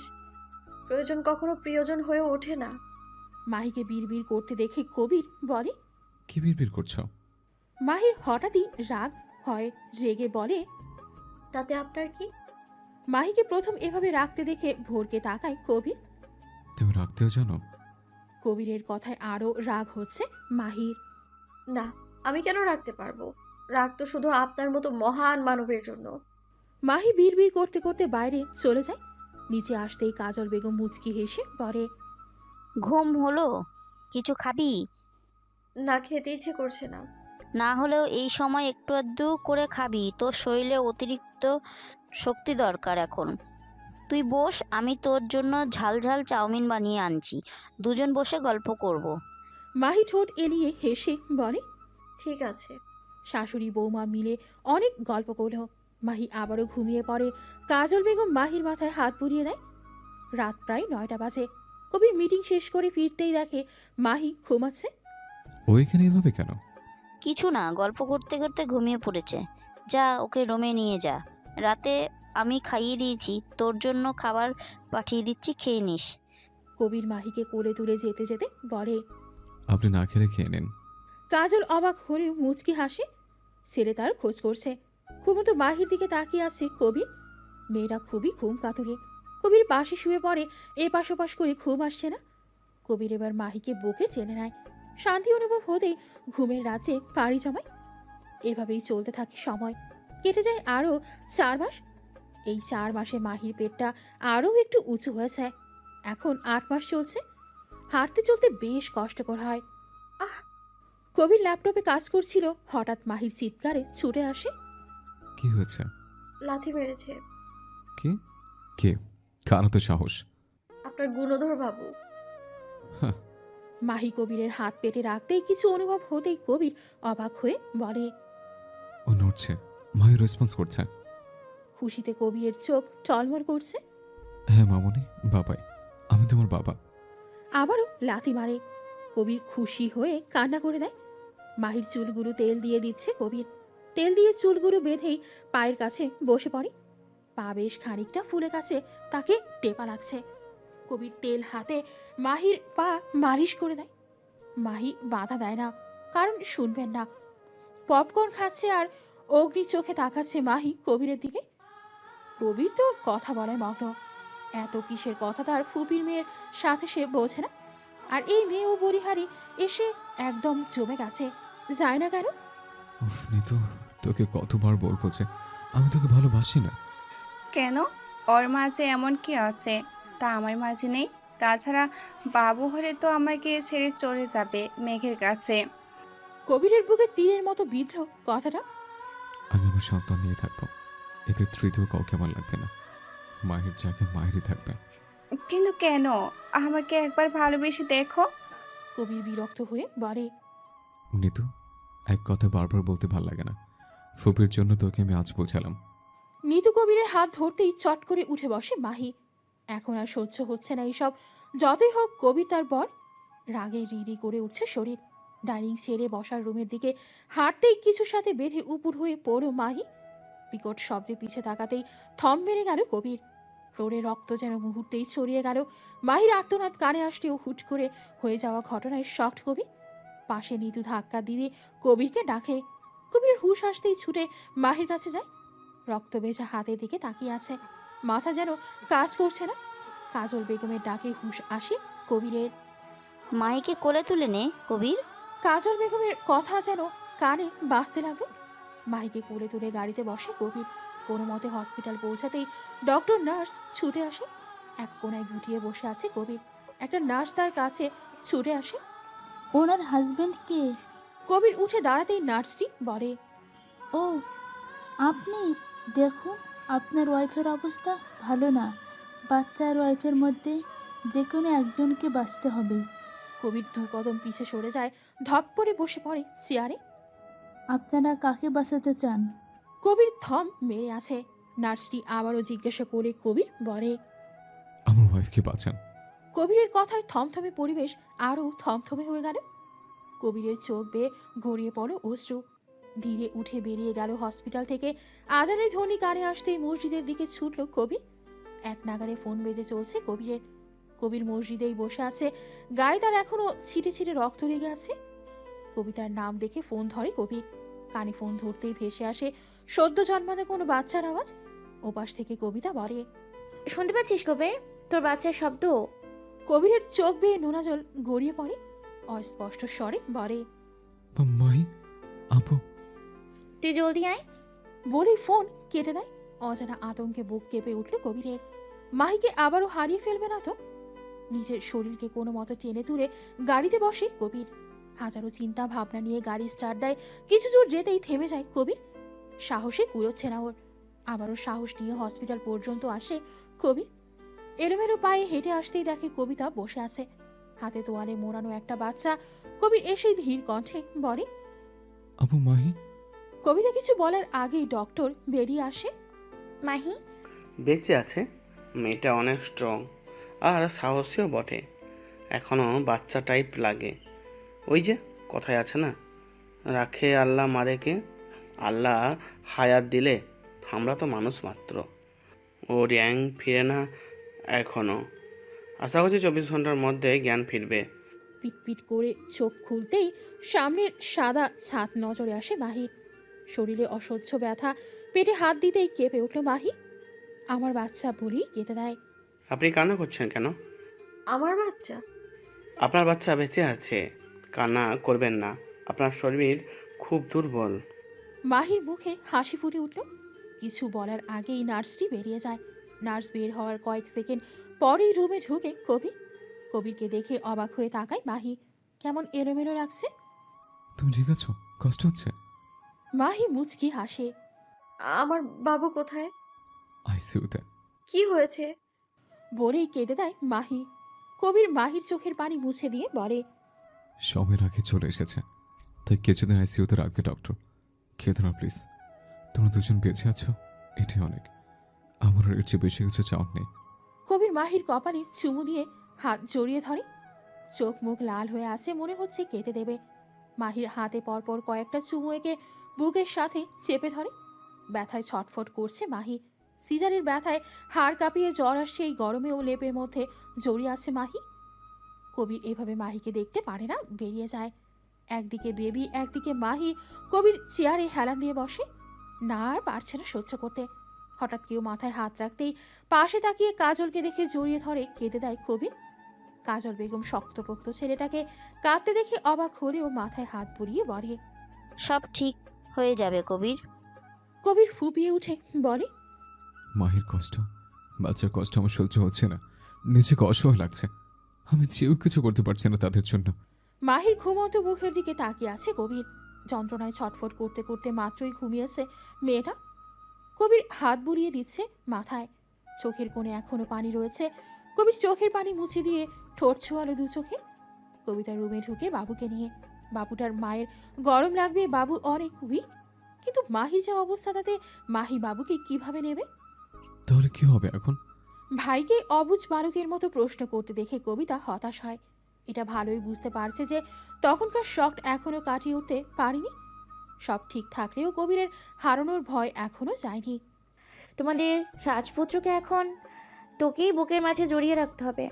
কবির এক ঢোক গিলে বলে, ওকে ধরতে আমার ভীষণ ভয় করে। এই বুঝে ভেঙে যায়। এত কিছুর মাঝেও ভাইয়ের কথায় হেসে দেয় কবিতা। কবির হাসির কারণ না বুঝে বলে, আসতিস কেন? কিছু না, ভাবছি আবার সেই তেজি রাগী বিচক্ষণ ভাইটা কই। মানে? তোর মাঝে আমার ভাইকে খুঁজে পাচ্ছি না কবির। কবির মাথা নিচু করে রাখে। কবিতা ভাইয়ের মাথায় হাত বুলিয়ে দিতেই কবির বাচ্চাদের মতো কেঁদে ওঠে। আমি প্রচুর ভয় পেয়ে গেছিলাম আপু। আল্লাহ আমার ভুলের শাস্তি মাহি বা বাবুকে কেড়ে নিয়ে দিবে ভেবে ভয় পেয়েছিলাম। আমি ওদের চাই আপু, ওদের ছাড়া বাঁচতে পারবো না। সে ভয়টা আমাকে এখনো ঘিরে ধরে আছে। মাহি বাবু দিয়ে যদি চলেছে, এইটুকু বাচ্চা আর আমি কিভাবে কি করব? আমার যে মাহিকেও চাই। আমি স্বার্থপর হয়ে মাহিকে জোর করতে চাই না, কিন্তু মাহিকে ছাড়া আমি কিভাবে থাকবো? কবিতা ছোট্ট একটা শ্বাস ফেলে বলে, মেয়েরা কখনো স্বামীর সংসার ছাড়তে চায় না কবির, যতক্ষণ তারা সহ্য করতে পারে। মাটি কামড়ে পড়ে থাকে। কিন্তু তুই ওর সাথে যা করেছিস সেটা খারাপ করেছিস। আমি জানি এটা একটা ভুল বুঝাবুঝি থেকেই হয়েছে, তবুও দোস্ত তুইও করেছিস। আর একজন মেয়ে হয়ে ওর প্রতি হওয়া অন্যায় তো আর সমর্থন করতে পারি না বল। এখন এসব ভেবে বুদ্ধিহীন হোস না। আগে বাবুকে তোর বুকে নে, ওর পিঠে এইভাবে হাত বোলাবি। কবির বাবুকে বুকে নিয়ে হাত বোলাতে থাকে। কবিতা দেখে মুচকি হাসে। মাহির জ্ঞান ফিরেই দেখে কবির বাবুকে নিয়ে বসে আছে। মাহির জ্ঞান ফিরেছে দেখে কাজল বেগম তাকে উঠিয়ে বসায়। ওর কি হয়েছে? এভাবে বুকে কেন? কাল সারাদিনও ও আইসিইউতেই ছিল। বাচ্চা এখনো অনেক দুর্বল। একদিকে তুই আর একদিকে বাবু, কি যে গেছে কাল। মাহি কেঁদে দেয়। তা দেখে কবির উঠে এসে মাহির পাশে বসে। কাঁদছো কেন? আমার জন্যই আজ এসব হয়েছে। আমি তাড়াহুড়ো করে না উঠলে। কবির মাহির মাথায় হাত বুলিয়ে বলে। যাই হোক, তোমরা দুজন বেঁচে আছো, এটাই অনেক। 2টা দিন কেটে যায়। কবির এক মুহূর্তের জন্য মাহির আর বাবুর থেকে দূরে যায় না। মাহি এখনো একটু সুস্থ, তবে কয়েক মাস সাবধানে থাকতে হবে। দাদু সহ ও বাড়ির সবাই এসেছিল। মাইকে নিয়ে যেতে চাইলে কবির যেতে দেয় না। এ নিয়ে মেঘ আর কবিরের কথা কাটাকাটিও হয় কয়েক দফা। আজ ছুটি দিলে তারা বাড়ি চলে আসে। বাসায় এসেই চমকে যায়, পুরো বাসা সুন্দর করে সাজিয়েছে। সামনে ফুল দিয়ে লেখা ওয়েলকাম হোম। কবির মাহির কোলে বাবুকে দিয়ে বলে, একটু শক্ত করে ধরো। বলেই কোলে তুলে নেয়। বাকি সবাই ছবি তুলেছে, ভিডিও করছে। কবির মাহিকে রুমে নিয়ে খাটে বসিয়ে দেয়, বাবুকে পাশে শুয়ে বলে, কিছু খাবে? খেয়েই তো আসলাম। আমি ফ্রেশ হয়ে আসছি। আচ্ছা শুনুন। হুম। না কিছু না। মাহি, আমাকে সব বলবে প্লিজ? যা মনে হয় আমি সব শুনবো। নিজের এতটুকু ক্ষতি করো না প্লিজ। মাহি কবিরের দিকে তাকিয়ে মাথা নিচু করে বলে, পানি খাবো। এত জড়তা কেন মাহি? আমি তোমার স্বামী। মাহি কবিরের দিকে তাকায়। কবিরের সেই তেজি মুখটায় এখন চিন্তার ছাপ বিদ্যমান। সরি। সরি কেন বলছো?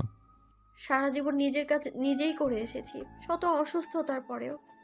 এ কিছু বলতে কেমন যেন লাগে। অর্ডার করা অভ্যেস নেই তো, তাই হয়তো। এখন থেকে অভ্যাস কর, বুঝলে? নিজে তো কিছুই চাইবি না, বাবা হওয়ার মতো এত শখের অনুভূতি দিয়েছ, আর ওকে দিয়ে কাজ করাবো না তা কি হয়? কবিতার কথায় মাহি কবির দরজায় তাকায়। মাহি মাথা নিচু করে নেয়। ওরে ছোট্ট পাখি, তুমি লজ্জা পাচ্ছ নাকি? আমার পিচিটাকে আমাকে দাও দেখি। এই যে কবির চৌধুরী, বউকে ফ্রেশ করিয়ে দে, আমি পুচকাটার সাথে একটু ঘুরে আসি। মাহি কিছু বলতে যাবে আগেই কবির বলে, যাও, আমি আছি তো। মাহি চোখ বড় বড় করে তাকায়। কবিতাকে কিছু বলার আগেই কবির কবিতাকে ছেড়ে বের করে দেয়। আপনি আপুকে পাঠিয়ে দিলেন কেন? আমি একা একা কিছু করতে পারবো না। যা বাবা, তোমার বর থাকতে আপুকে কেন রাখবে? মানে? মানে আমি আমার বউকে ফ্রেশ করে দিতে পারবো। না, আমি যাবো না আপনার সাথে। তোমার যেতে হবে না, আমি নিয়ে যাচ্ছি। বউ পাখি, এমন লজ্জায় লাল হয়ে যাচ্ছ কেন? মাহি করুণ চোখে কবিরের দিকে তাকায়। কবির মিটমিট হাসছে। অসভ্য লোক। মাহি লজ্জায় বুকে থাকা ছোট্ট জানটাকে বুকের সাথে আগলে নিয়ে মুখ লুকায়। একটু পরে বুঝতে পারে কেউ ওদের দুজনকে জড়িয়ে ধরে রেখেছে। সেটা আর কেউ না, কবির। মাহি এর একটু এলিয়ে দেয় নিজের শরীর কবিরের কাঁধে। পিঠে ব্যথা করছে তার। কবিরের ধরায় একটু ভালো লাগছে, তাই শরীর কিছুটা এলিয়ে দেয়। সকাল থেকেই তোড়জোড় চলছে। আজ বাবুর আকিকাতায় 2টো খাসি কাটা হয়েছে, পাশে আবার আরেকটা খাসির মাংস দিয়ে রান্না করা হচ্ছে বিরিয়ানি, আত্মীয় স্বজন আর গরিবদের খাওয়ানোর জন্য। মাহির পরিবারের সবাই এসেছে, নীলাদেরকেও দাওয়াত করেছে কবির। বাবু একদম তোর মতো হয়েছে, তাই না রে মাহি? কি জানি আপু, আমি তো কিছুই বুঝতে পারি না। না, একদম কবিরের মতো। মায়ের কিছু পায়নি, তাছাড়া মায়ের কাছে থাকবেই বা কতদিন যে কিছু পাবে? ছেলে শুধু তোমার ভাইয়ের না মিতু, আমার বোনেরও। একদম আমার ভাই বলবে না। তোমার ভাই নাকি? ফুপির মেয়ে তো বোনই হয়। বোন না, বোনের চেয়ে বেশি কিছু। এই দাও তো বাবুকে, তাছাড়া তোমার অভ্যাস করার দরকার নেই, 2 দিন পর চলে যাবে। মাহি অবাক হয়ে তাকায়। চলে যাব মানে? তার মানে কি কবির এবার নিতুকে বিয়ে করবে?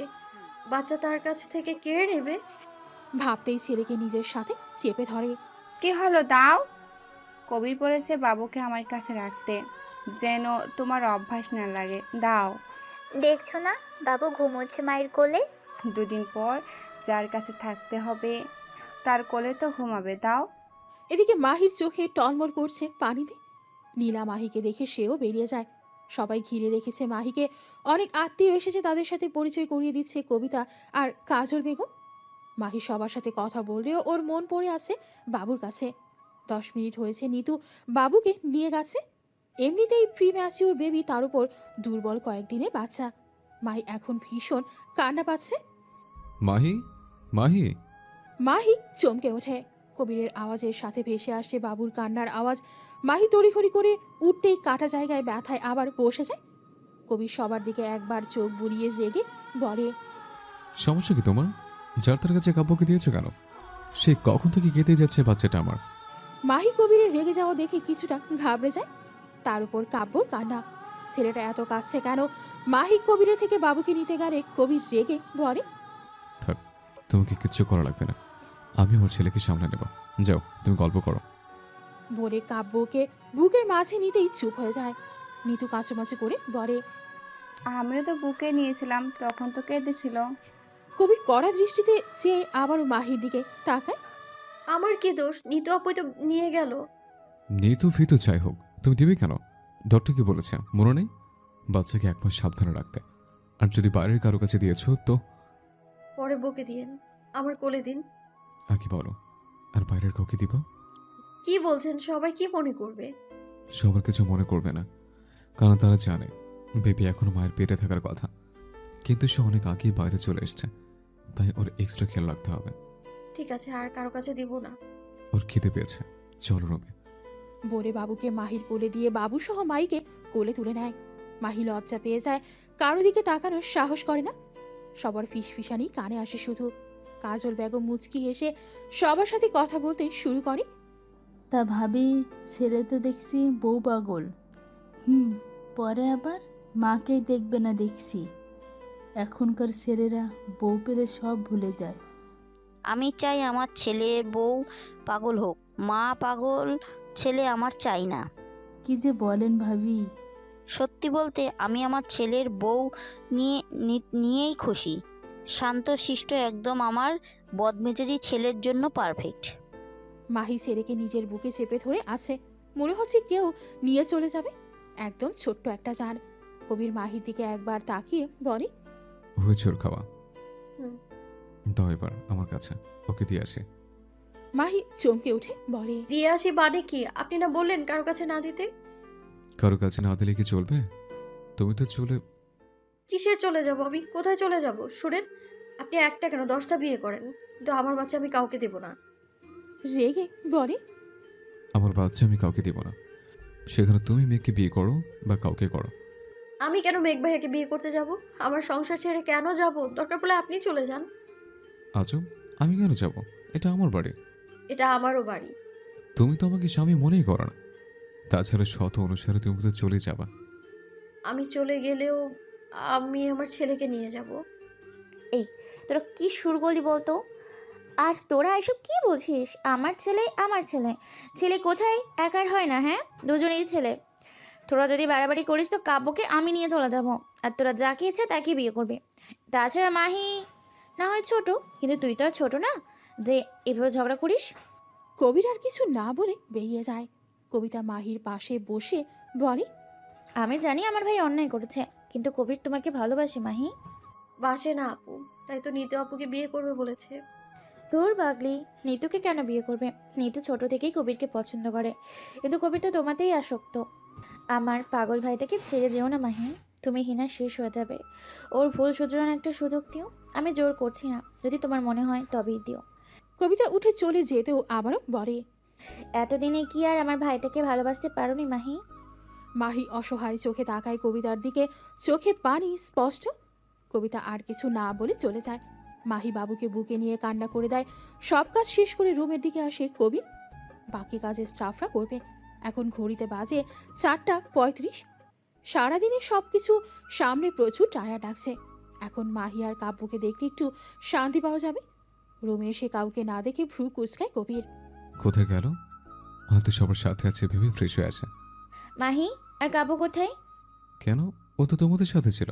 না তো, মাহি তো নেই। নেই মানে কোথায় গেল? আজ হয়তো আমি দেখছি, বলেই কবিতা চলে যায়। পুরো বাড়ি হন্যে হয়ে খুঁজছে কবির, কোথাও নেই মাহি। কবিরের ভয় হতে শুরু করে। সত্যিই চলে গেল কি? কবির ধপ করে বাগানে বসে পড়ে। হঠাৎ করেই মধুর কণ্ঠে গান শুনে আশেপাশে তাকায় কবির। ছাদ থেকে আসছে আওয়াজ। কবির দ্রুত পায়ে ছাদে এসে দেখে মাহি কাব্যকে গান শোনাচ্ছে আর ঘুম পাড়াচ্ছে। কবির ছুটে মাহিকে জড়িয়ে ধরে। হঠাৎ এমন হওয়ায় মাহি ভয়ে চেঁচিয়ে ওঠে, সাথে সাথে কান্না করে দেয় কাব্য। মাহি হতভম্ব হয়ে আছে। কবির কান্না করছে আর কাব্য। কান্না করছেন কেন? কি হয়েছে? ছাড়ুন, কাব্য কাঁদছে। কবির কিছু না বলে কাব্যকে কোলে নেয়। কিছু না বলে ছাদ থেকে নেমে যায়। মাহি কিছু না বুঝে ধীরে ধীরে নেমে আসে। কবিতা সহ বলতেই মাহি জোরে শ্বাস ফেলে। আপু, আপনার মনে হয় আমি এই অবস্থায় পালাতে পারবো? কবিতা হেসে ফেলে, বলে, কি জানি বাবা, তোমার বরের মাথায় পড়ে গেছে। মাহিও হেসে দেয়। কবিতা মাহির দিকে তাকিয়ে আছে। মেয়েটা হাসে কম হাসলে বেশি সুন্দর লাগে। যাও দেখো তোমার বর কি করছে। মাহি রুমে ঢুকে দেখে কবির কাব্যকে বুকে জড়িয়ে আছে। কাব্য বাবার বুকে মিশে শান্ত হয়েছে। এতক্ষণ কেঁদে কেটে ভাসিয়ে ফেলছিল। মাহি আস্তে আস্তে হেঁটে খাটে শুয়ে পড়ে। শরীর তার আজ একটু বেশি খারাপ করছে। মাহি আজকের কথা ভাবতে ভাবতে ঘুমিয়ে যায়। কেটে গেছে একটা মাস। কাব্য মাহি দুজনে এখন অনেকটা সুস্থ। কাব্য আগের চেয়ে একটু গায়ে হাতে হয়েছে। ছেলেটা শান্ত হলেও প্রচুর জেদি। রেগে গাড়ি সামলানো কঠিন হয়ে পড়ে। মাত্র 1.5 মাসের বাচ্চার এমন রাগে হতাশ মাহি। ছেলেকে ছেড়ে দুদণ্ড শান্তি নেই তার। যদিও এই সময়টা পেটেই থাকতো কাব্য তবে ভালোই হতো। এখন এটুকু বয়সে যেমন হাত পা নাড়ে কাঁদে, আর একটু বড় হলে না জানি কি করবে ভেবেই দীর্ঘশ্বাস ফেলল মাহি। মাহি, কাব্য ঘুমিয়ে গেছে? জি আপু, এই মাত্র ঘুমিয়েছে। তুমি কি ফ্রেশ হয়ে আসো, আমি নিচ্ছি। ঠিক আছে। মাহি ফ্রেশ হয়ে এসে খাবার খেয়ে নেয়। না হলে কাব্য উঠলে আর খাওয়া হবে না। কবিরও বাসায় নেই যে ওকে খাইয়ে দেবে। কাব্যর জেদ উঠলে সে কারো কাছে থাকে না। 2 দিন হলো সে কাজে বাইরে গেছে। 2 দিনে মাহি কবিরকে অনেক মিস করেছে। কবির থাকলে কাব্যকে সহজেই সামলে নিতে পারে। আচ্ছা আপু, কাব্য বিছানায় ঘুমায় না কেন? শোয়ালেই উঠে কেঁদে ওঠে কেন? কবিতা মুচকি হেসে বলে, কারণ তোমরা ওকে বুকে নিয়ে ঘুমাও তাই। তাছাড়া ও শুরু থেকেই বুকেই ঘুমিয়েছে। তখন তো ম্যাচিওর ছিল না, তাই বাধ্য হয়েই বুকে নিতে হয়। সেই অভ্যাস হয়ে গিয়েছে। রাত বাজে 2টা 30। অসহায়ভাবে তাকিয়ে আছে কবিতা। মাহি কাব্য দুজনের কাছে আধ ঘন্টা যাবৎ কেঁদেই যাচ্ছে ছেলেটা। বাড়ির সবাই জেগে আছে, কারো কাছে থামছে না কাব্য। কবিতা চেক আপও করেছে, সব ঠিকঠাক আছে, তবুও কাঁদছে কেন? কাজল বেগম তেল মালিশ করে দিয়েছে পেটে। কবিতা দেখেছে ডানা উঠেছে কিনা, কিন্তু সবই ঠিক আছে, তবুও কাব্য কেঁদে যাচ্ছে। কাব্যর কান্নায় মাহিও কেঁদে যাচ্ছে, আর বারবার এটা ওটা বলছে, করছে যাতে কাব্য শান্ত হয়, কিন্তু কাব্য তো কেঁদেই চলেছে। কি হয়েছে? কাব্য তো কাছে কেন? আর মাহি, তোমার কি হয়েছে? কথাটা ভয়ে ভয়ে বলে কবির।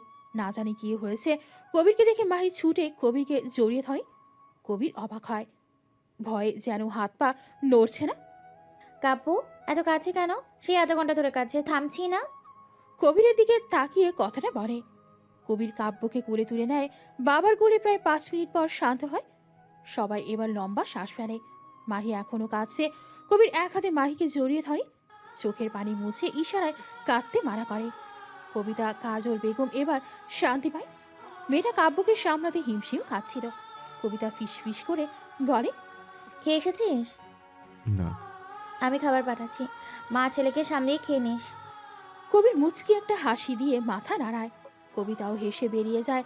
একটু পরেই কবিতা খাবার নিয়ে আসে। কাব্য তখনও কবিরের কোলে ঘুমাচ্ছে। তুই না আসলে কি হতো এখন? বাপরে! কবির কবিতার কথায় মুচকি হেসে ছেলের কপালে চুমু দেয়। মাহি মাথা নিচু করে বলে, সরি আপু, কাপড় জন্য অনেকক্ষণ সবাই জেগে আছো, তোমরা শুয়ে পড়ো। কবিরকে খাবার খাইয়ে তোমরা ঘুমিয়ে পড়ো। বলেই কবিতা বের হয়ে যায়। তুমি শুয়ে পড়ো, আমি পরে খেয়ে নেব। এখন কাব্য জাগলে আরো কান্না করবে। মাহি কিছু না বলে হাত ধুয়ে খাবার প্লেট নিয়ে কবিরের সামনে বসে। হা করেন। কবির হতবাক হয়ে তাকিয়ে আছে। এভাবে তাকিয়ে আছেন কেন? হা করেন। কবির হা করতেই মাহি এবার খাইয়ে দেয়। কবির খাওয়া শেষ করে বলে, তুমি খেয়েছো? এবার ওকে আমার কাছে দিন, আপনি ফ্রেশ হয়ে আসুন। একটু তুললেই কেঁদে উঠবে। থাক আমার কোলে। 2 দিন শান্তি মতো ঘুম হয়নি তোমার, ঘুমাও। মাহি অবাক হয়। আপনিও তো মনে হয় ঘুমোননি ঠিক মতো। আমি ঠিক আছি। মাহির এখন কান্না করতে ইচ্ছে করছে। সে জানে কবির প্রচুর ট্রায়ার, চোখে মুখে স্পষ্ট বোঝা যাচ্ছে। ওকে দিন আমার কাছে। কেন? আরে দিন তো। কবির মাহির করে দিতেই কাব্য কেঁদে ওঠে। মাহি ওকে নিয়ে শুয়ে ওকে খাইয়ে দেয়। কাব্য কিছুক্ষণ কেঁদে চুপ হয়ে যায়। কবির ছোট্ট একটা নিঃশ্বাস ফেলে ফ্রেশ হয়ে আসে। কাব্যর কান্না তো বুঝলাম, কিন্তু তুমি কান্না করছিলে কেন? মাহি কবিরের দিকে তাকায়। কাব্যর কান্না আর কবিরের না থাকা দুইটা মিলেই কেঁদেছে আজ সে। আসলে কাব্য এতটা কান্না করছিল, আমি বুঝতে পারছিলাম না কি করব। তাই বলে ছেলের সাথে তুমিও কান্না করবে? আমি না থাকলে কিভাবে সামলাবে তুমি? মাহি অসহায় ভাবে তাকায়। আপনি আবার কোথায় যাবেন? না, ধরো একেবারের জন্য দুনিয়া থেকে চলে গেলাম, তখন? মাহি বুক ধক করে উঠল। কয়েক ঘন্টা নাই তাই কেঁদে কেঁদে একাকার মা ছেলে, আর উনি কি বলছেন? এটা কিভাবে বলতে পারলো উনি? মাহির কাদো কাদো মুখ দেখে কবির বুঝলো মাহির কথাটা পছন্দ হয়নি। সে জানে মাহি তাকে ভালোবেসেছে, ওর চোখের ভাষা পড়তে পারে কবির। মেয়েটা ওর ধারণার চেয়েও বড্ড গুটিয়ে চলে নিজেকে। কবির চায় মাহি কবিরকে ভালোবাসুক, ওদের সুখের স্বাভাবিক সংসার হোক। এটা মাহিও চায়, সেটাও কবির জানে। তাহলে মুখে বলতে কিসের এত জড়তা? মাহিকে চুপচাপ দেখে কবির উঠে মাহির কাছে বসে কাব্যকে বুকে নিতেই আরো গভীরভাবে ঘুমিয়ে পড়ে। কবির মাহিকে এক হাতে জড়িয়ে ধরতেই মাহি ডুকরে কেঁদে ওঠে। কাঁদছো কেন? আমি তো মজা করলাম বাবা। মাহি এখনো কেঁদেই যাচ্ছে। কবির এক হাতে মাহিকে জড়িয়ে ধরে আছে, কিছু বলছে না। কাঁদু কিছুক্ষণ। ভালোবাসো মাহি? মাহি ঝট করে কবিরকে ছেড়ে দেয়, একটু চেঁচিয়ে বলে, কি ভালোবাসি ভালোবাসি করছেন? আমি কেন মেঘ ভাইয়াকে ভালোবাসতে যাব? আমার ছেলে সংসার ছেড়ে কেন আমি মেঘ ভাইয়াকে ভালোবাসবো? আমি যদি ভালোবাসি তাহলে সেটা আপনাকে ভালোবাসবো। আমি আমার স্বামীকে ভালোবাসি, আমি অন্য কাউকে না। খবরদার আর মেঘ ভাইয়াকে আমাদের মাঝে আনবেন তো আমি চলে যাব যেখানে খুশি। থাকেন আপনি আপনার ছেলেকে নিয়ে, অনেক হয়েছে। আমি কিছু বলি না তাই বলে কি আমার কোনো দাম নেই নাকি? থাকবে কি করে? যার মা নেই বাবা নেই তার আবার কেউ থাকে নাকি? থাকে না তো। আজ এতিম। এই চুপ চুপ, ছেলে উঠলো হয়েছে। মাহি কিছু না বলে রাগে ফুঁসতে থাকে। তুমি রাখতেও পারো মাহি? কোন কথার মাঝে কোন কথা? কবির কথা শুনে হতভম্ব হয়ে গেল। আসলেও তো আমি তো রাগ করতে পারি না। তাহলে আমি রাগ করেছি কেন? মানানোর কেউ আছে তাই বলে কি রাগ করেছি? রাগ করা শিখছি আমি, নিজের ভাবনায় পড়ে গেলাম আমি। আচ্ছা, তখন উনি বললেন ওনার থাকবেন না, আমার এত কষ্ট হয়েছে কেন? আমি কিন্তু নিজের কথা বলেছি, তোমার ভাইয়ের কথা না। তাছাড়া আমি তোমাকে যেতে দেব না, দরকার পড়লে বেঁধে রাখবো।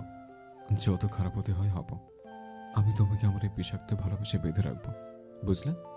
তাছাড়া এখন আমি একা না, আমার ছেলেও আছে, আমার কলেজে। এই এদিকে আসো। মাহি ভ্রু কুঁচকে তাকিয়ে আছে। কবির হেসে এক হাতে বুকে টেনে নিল। মাহি, মাহি, তোমাদের ছাড়া আমার আর কিচ্ছু চাই না। এইভাবেই পাশে থাকো, ভালোবাসে বউ পাখি। মাহি চুপচাপ শুয়ে রইল কবিরের বুকে। শান্তির জায়গা আরো একটু চেপে গেল কবিরের দিকে। আহা কি শান্তি! কবির মুচকি হাসল। মা ছেলেকে দেখে দুইজনেই কপালে চুমু দিয়ে নিজেও চোখ বন্ধ করল। দুটো দিন তারও ঘুম হয়নি। সময় প্রবাহমান, সে তার নিজ গতিতে চলতে থাকে। কবির মাহির জীবনেও চলছে আপন গতিতে। মাহি, এই মাহি। আম্মু, এই আম্মু। মাহি রান্না করছে এখন, ডাকে বিরক্ত সে। দেখ তো বাপ, ছেলে ডাকছে কেন? জি আম্মু। মাহি চুলার আঁচ কমিয়ে রুমের দিকে যায়। গিয়ে দেখে বাবা ছেলে একে অপরকে জড়িয়ে ধরে শুয়ে আছে আর চেঁচাচ্ছে। ছেলে হয়েছে একদম বাপের কপি। বাপ যা করবে তাকেও তা করা লাগবে। 3.5 বছরের এই ছেলেকে নিয়ে তার চিন্তার শেষ নেই। কি হয়েছে কি? কাব্য, তোমার আম্মুকে বলো তো বাবাকে মর্নিং কিসে দিতে। কাব্য আধো আধো করে বলে, আম্মু, পাপাকে কিসি দাও। কিসে মর্নিং কিসি? আর আপনি ছেলেকে সব কি শেখাচ্ছেন শুনি? বউকে ভালোবাসতে শেখাচ্ছে, বুঝলে? মাহি বিরক্ত হয়ে বলে, আপনার ফালতু কাজ শেষ হলে দুজনেই রেডি হয়ে নিচে আসুন। দেখছিস তোর মাটা কেমন ছাঁচালো মহিলা, সকাল সকাল স্বামীকে আদর করে ডেকে তুলবে, ম্যাচেস দেখাচ্ছে। আরে আমি বউয়ের ভালোবাসার অভাবে একদিন টুস করে মরে যাব, বুঝলি বাবা? তোর মায়ের আমার প্রতি কোনো আদর নেই। কাব্য বাবার দিকে তাকিয়ে আছে গভীর মুখে। আসলে বোঝার চেষ্টা করছে তার বাবার কথা, কিন্তু তার মাথায় কি এখন এসব কি ঢুকবে? সে শুধু তাকিয়ে আছে। মাহি ছোট্ট একটা শ্বাস ফেলে রুম থেকে বের হয়। এটা কবিরের রোজগারের কাজ, তাকে ডেকে সকাল সকাল ছেলেকে বউকে ভালোবাসা নিয়ে নীতি বাক্য শোনানো। এই যে মাহি সকালে ভালোবাসার পরশ দিয়ে উঠে, এটা কবিরও জানে। মাহি সকালে উঠে বাবা ছেলেকে আদর করে কাব্যকে কবিরের কাছে শুইয়ে দিলে কবির ছেলেকে টেনে বুকে নিয়ে আবারও ঘুমিয়ে পড়ে। এই দৃশ্য দেখে রোজই একটা ভালো লাগা কাজ করে মাহি। কবিরের উদ্দেশ্য হলো ঘুম থেকে উঠেই বউ ছেলেকে একসাথে দেখে এতে নাকি দিন ভালো যায়, তাই রোজ শুয়ে থেকে এভাবে ডাকাডাকি করে। মাহি খুব বিরক্ত করে বসে আছে সেই কখন ফাংশন শুরু হয়েছে। লোকজন আসতে শুরু করেছে, কিন্তু এই বাপ ছেলের কোনো খোঁজ নেই। আজ কবিতার 7 মাসের অনুষ্ঠান। প্রায় 7 বছর পর তার কোল আলো করে একটা শিশু আসছে, তাই বেশ বড় করেই অনুষ্ঠান করা হচ্ছে। কবিতার বড় একজন ডক্টর, খুব শান্তশিষ্ট মানুষ, অমায়িক ব্যক্তিত্বের মানুষ তিনি। এই যে বিয়ের এত বছর পরেও বাবু না হওয়ার দোষ কিন্তু কবিতারই ছিল, তবুও কখনো একটা টু শব্দও করেনি। আশেপাশে হাজারো মানুষের কথায় তিনি স্ত্রীর প্রতি অতটুকু অভিযোগ করেনি। কবিতা আসামকে আরেকটা বিয়ের কথা বলে সে কি রাগ? শান্ত মানুষের রাগ ভয়াবহ হয়। মাহির সাথে তার সম্পর্ক বেশ রমরমা, ছোট আপু বলে ডাকে তাকে আসাম। আবার মাঝে মাঝে বিয়ানও বলে। তার মেয়ের সাথে নাকি কাব্যর বিয়ে দেবে। এসব শুনে কবিতা বলে যদি ছেলে হয়। আসাম বেশ কনফিডেন্সের সাথে বলে, জি না বেগম সাহেবা, আমার মতো একটা পিচ্ছি কবিতাই চাই, তাছাড়া ছেলে হলেও সমস্যা নেই। মাহির মেয়ে হলে দরকার পড়লে তার সাথে বিয়ে দেব। মাহি তখন হো হো করে হেসে ওঠে। কবিতা আর আসামের দিকে তাকিয়ে কথাগুলো মনে পড়ে মাহির। অজান্তেই হেসে ওঠে, আল্লাহর কাছে প্রাণ ভরে দোয়া করে তাদের 3 জনের জন্য। এবার মাহি চরম রেগে রুমের দিকে এগোয়, এ বাপ ছেড়ে পেয়েছেটা কি? এদিকে মেহমান আসতে শুরু করেছে আর তাদের রেডি হচ্ছে না। হওয়াচ্ছে রেডি আজ, যেখানে সে মেয়ে হয়ে রেডি হয়ে 8 ঘন্টা আগে থেকে বসে আছে, আর এরা বাপ ছেড়ে। মাহি গজগজ করতে করতে রুমে ঢুকতেই হা হয়ে যায়। কবির কাব্য আয়নার সামনে দাঁড়িয়ে পারফিউম স্প্রে করছে। কাব্যকে একটা টুলের উপর দাঁড় করিয়েছে কবির। বাপ ছেড়ে সেম পাঞ্জাবি পরেছে, সেম ভাবে চুল সেট করেছে। হাতের ঘড়িটাও শুধু ছোট বড় এই আর কি। জুতোটাও সেম। মাহিকে দেখে কবির এক হাতে বুকে নিয়ে একটু হেলে বলে, এত সুন্দর লাগছে। ছেলেও বাবাকে কপি করে বলে, এত সুন্দর লাগতে। মাহি ছেলের কাণ্ডে ফিক করে হেসে দেয়। এগিয়ে এসে ছেলের কপালে চুমু এঁকে বলে, পাপাকেও টিসি দাও। কাব্যর কথায় মাহি অবাক হয় না, এটা নতুন কিছু না। না দিব না, তোমার পাপা পচা। না, পাপা তালো। ভালো না চাই। তোর মায়ের হিংসা হচ্ছে, বুঝলি বাপ? আচ্ছা, আমাকে তোর মায়ের থেকে সুন্দর লাগছে কিনা তাই। বুঝি সবই বুঝি। ঘোড়ার ডিম বোঝেন। নিচে চলুন, সবাই গেস্ট আসতে শুরু করেছে। কবির কাব্যকে কোলে নিয়ে মাহির কপালে চুমু এঁকে বলে, মাশাআল্লাহ, আমার দ্বিতীয় বাবুর আম্মুকে আজ অধিক সুন্দর লাগছে। কবিরের কথায় একরাশ মুগ্ধতা ফুটে ওঠে মাহির মুখে। আরো বেশি মুগ্ধ হয় যখন কাব্য বাবার মতো কপালে চুমু খেয়ে তার আলো আধো ভাষায় বলে, মাতাল্লাহ। তার পরের কথা কি বলেছে বাবা তার মনে পড়ছে না, তাই বাবার দিকে তাকিয়ে আছে। কবির ছেলের তাকানো দেখে হেসে বলে, সুন্দর লাগছে। কাব্যর চোখ মুখ তখনও গম্ভীর। তার বাবা যে এই 2 শব্দ বলেনি তা সে জানে। কবির ছেলের এমন তাকানো দেখে শব্দ করে হেসে ওঠে, সাথে মাহিও হেসে দেয়। মাহি, কবির, কাব্য নিচে আসতেই সবাই হা করে ওদের দেখে এত সুন্দর লাগছে তাদের। এই সুন্দর দৃশ্য আরো একজন মানুষ মুগ্ধ হয়ে দেখছে। মেঘ মাহিকে না পাওয়ার বেদনা তার জীবনে হাহাকার সৃষ্টি করে একরাশ ব্যথা তৈরি হয় এই বুকের মাঝে। তবুও যখন মাহির হাসি খুশি ভরা মুখটা দেখে তার ভালো লাগে। ভালোবাসলে তাকে পেতে হবে বলে এমন কিছুতে নেই। এই যে সে সুখে আছে, ভালো আছে, এটাই তো অনেক। তাছাড়া কবিরের মতো ভালোবাসার একজন মানুষ পেয়ে সেও কম নাকি না। মামু। মেঘকে দেখে কাব্য গুটি গুটি পায়ে ছুটে আসে। মেঘ কাব্যকে কুলে তুলে হাতে বড় বড় 2টো চকলেট দেয়। এইটুকু হাতে চকলেট নিতে না পেরে বুকে নিয়ে জড়িয়ে ধরে। তা দেখে কবির এগিয়ে আসে। মেঘ আর কবিরের টুকটাক কথার মাঝে মাহি এসে কবিরের পাশে দাঁড়ায়। ভাইয়া, ভাবিকে নিয়ে আসলে না যে? তোর ভাবি মায়ের বাড়ি আসতে চেয়েছিল, কিন্তু এই অবস্থায় জার্নি করে আসাটা ঠিক হবে না, তাই রেখে এসেছি। মেঘ 1.5 বছর হয়েছে বিয়ে করেছে, পরিবারের জোড়াজুড়ি আর মাহির কথায়। কারণ মাহি এখন অন্য কারো। তাছাড়া মাহি নিজে বলেছে সে কবিরকে ভালোবাসে। মেঘ সবার কথা ভেবে বিয়ে করেও মেনে নিতে বেশ সময় নেয়। সব জেনে কোনো দ্বিমত পোষণ করেনি। অনামিকা ভালোবাসা হারানোর যন্ত্রণা সে বোঝে, তাই মেঘকে সে সময় দিয়েছে। ধীরে ধীরে দুজনেই একে অপরকে মেনে নিয়েছে। তাদের বিয়ের 10 মাসের মাথায় মা বাবা হওয়ার সৌভাগ্য হয় তাদের। এখন সে 8 মাসের প্রেগনেন্ট। অনুষ্ঠান শেষে সে তার রুমে চলে গেছে। ছেলেকে বিছানায় শুইয়ে চারপাশে মাহিকে খোঁজে কবি। ব্যালকনিতে শাড়ির আঁচল দেখে সেখানে গিয়ে পেছন থেকে জড়িয়ে ধরে। মাহি বিচলিত হয় না, মাহি জানে কে, তাই ক্লান্ত শরীরটা এড়িয়ে দেয়। কবির দু হাতে জড়িয়ে নেয়। কি ভাবছো এখানে দাঁড়িয়ে? ভাবছি আপনার বিষাক্ত ভালোবাসায় কিভাবে যে এতটা আসক্ত হয়ে গেলাম। এখন এই বিষাক্ত মানুষটা ছাড়া বড্ড অচল আমি। আপনাকে ছাড়া আমার এক মুহূর্তও চলবে না কবির, এক মুহূর্তও না। ভালোবাসি আমার দুই বাবুর আপুকে, খুব ভালোবাসি। কবির স্তব্ধ হয়ে যায়। এত বছরে আজ প্রথম মাহি নিজে থেকে এত আবেগ মিশিয়ে ভালোবাসি বলেছে। এর আগে একবার রেগে বলেছিল যেদিন কবির দ্বিতীয় দিন পর ফিরেছিল, আর সেদিন কবির বলেছিল ভালোবাসো মাহি। সেদিন অন্যভাবেই তবে স্বীকার করেছিল সে কবিরকে ভালোবাসতে শুরু করেছে। কবির কিছু বলছে না দেখে পিছু ফিরে কবিরের উজ্জ্বল মুখটা দেখে মুগ্ধ হয় মাহি। দেখেই বোঝা যাচ্ছে সামান্য একটু কথায় কতই না খুশি লোকটা।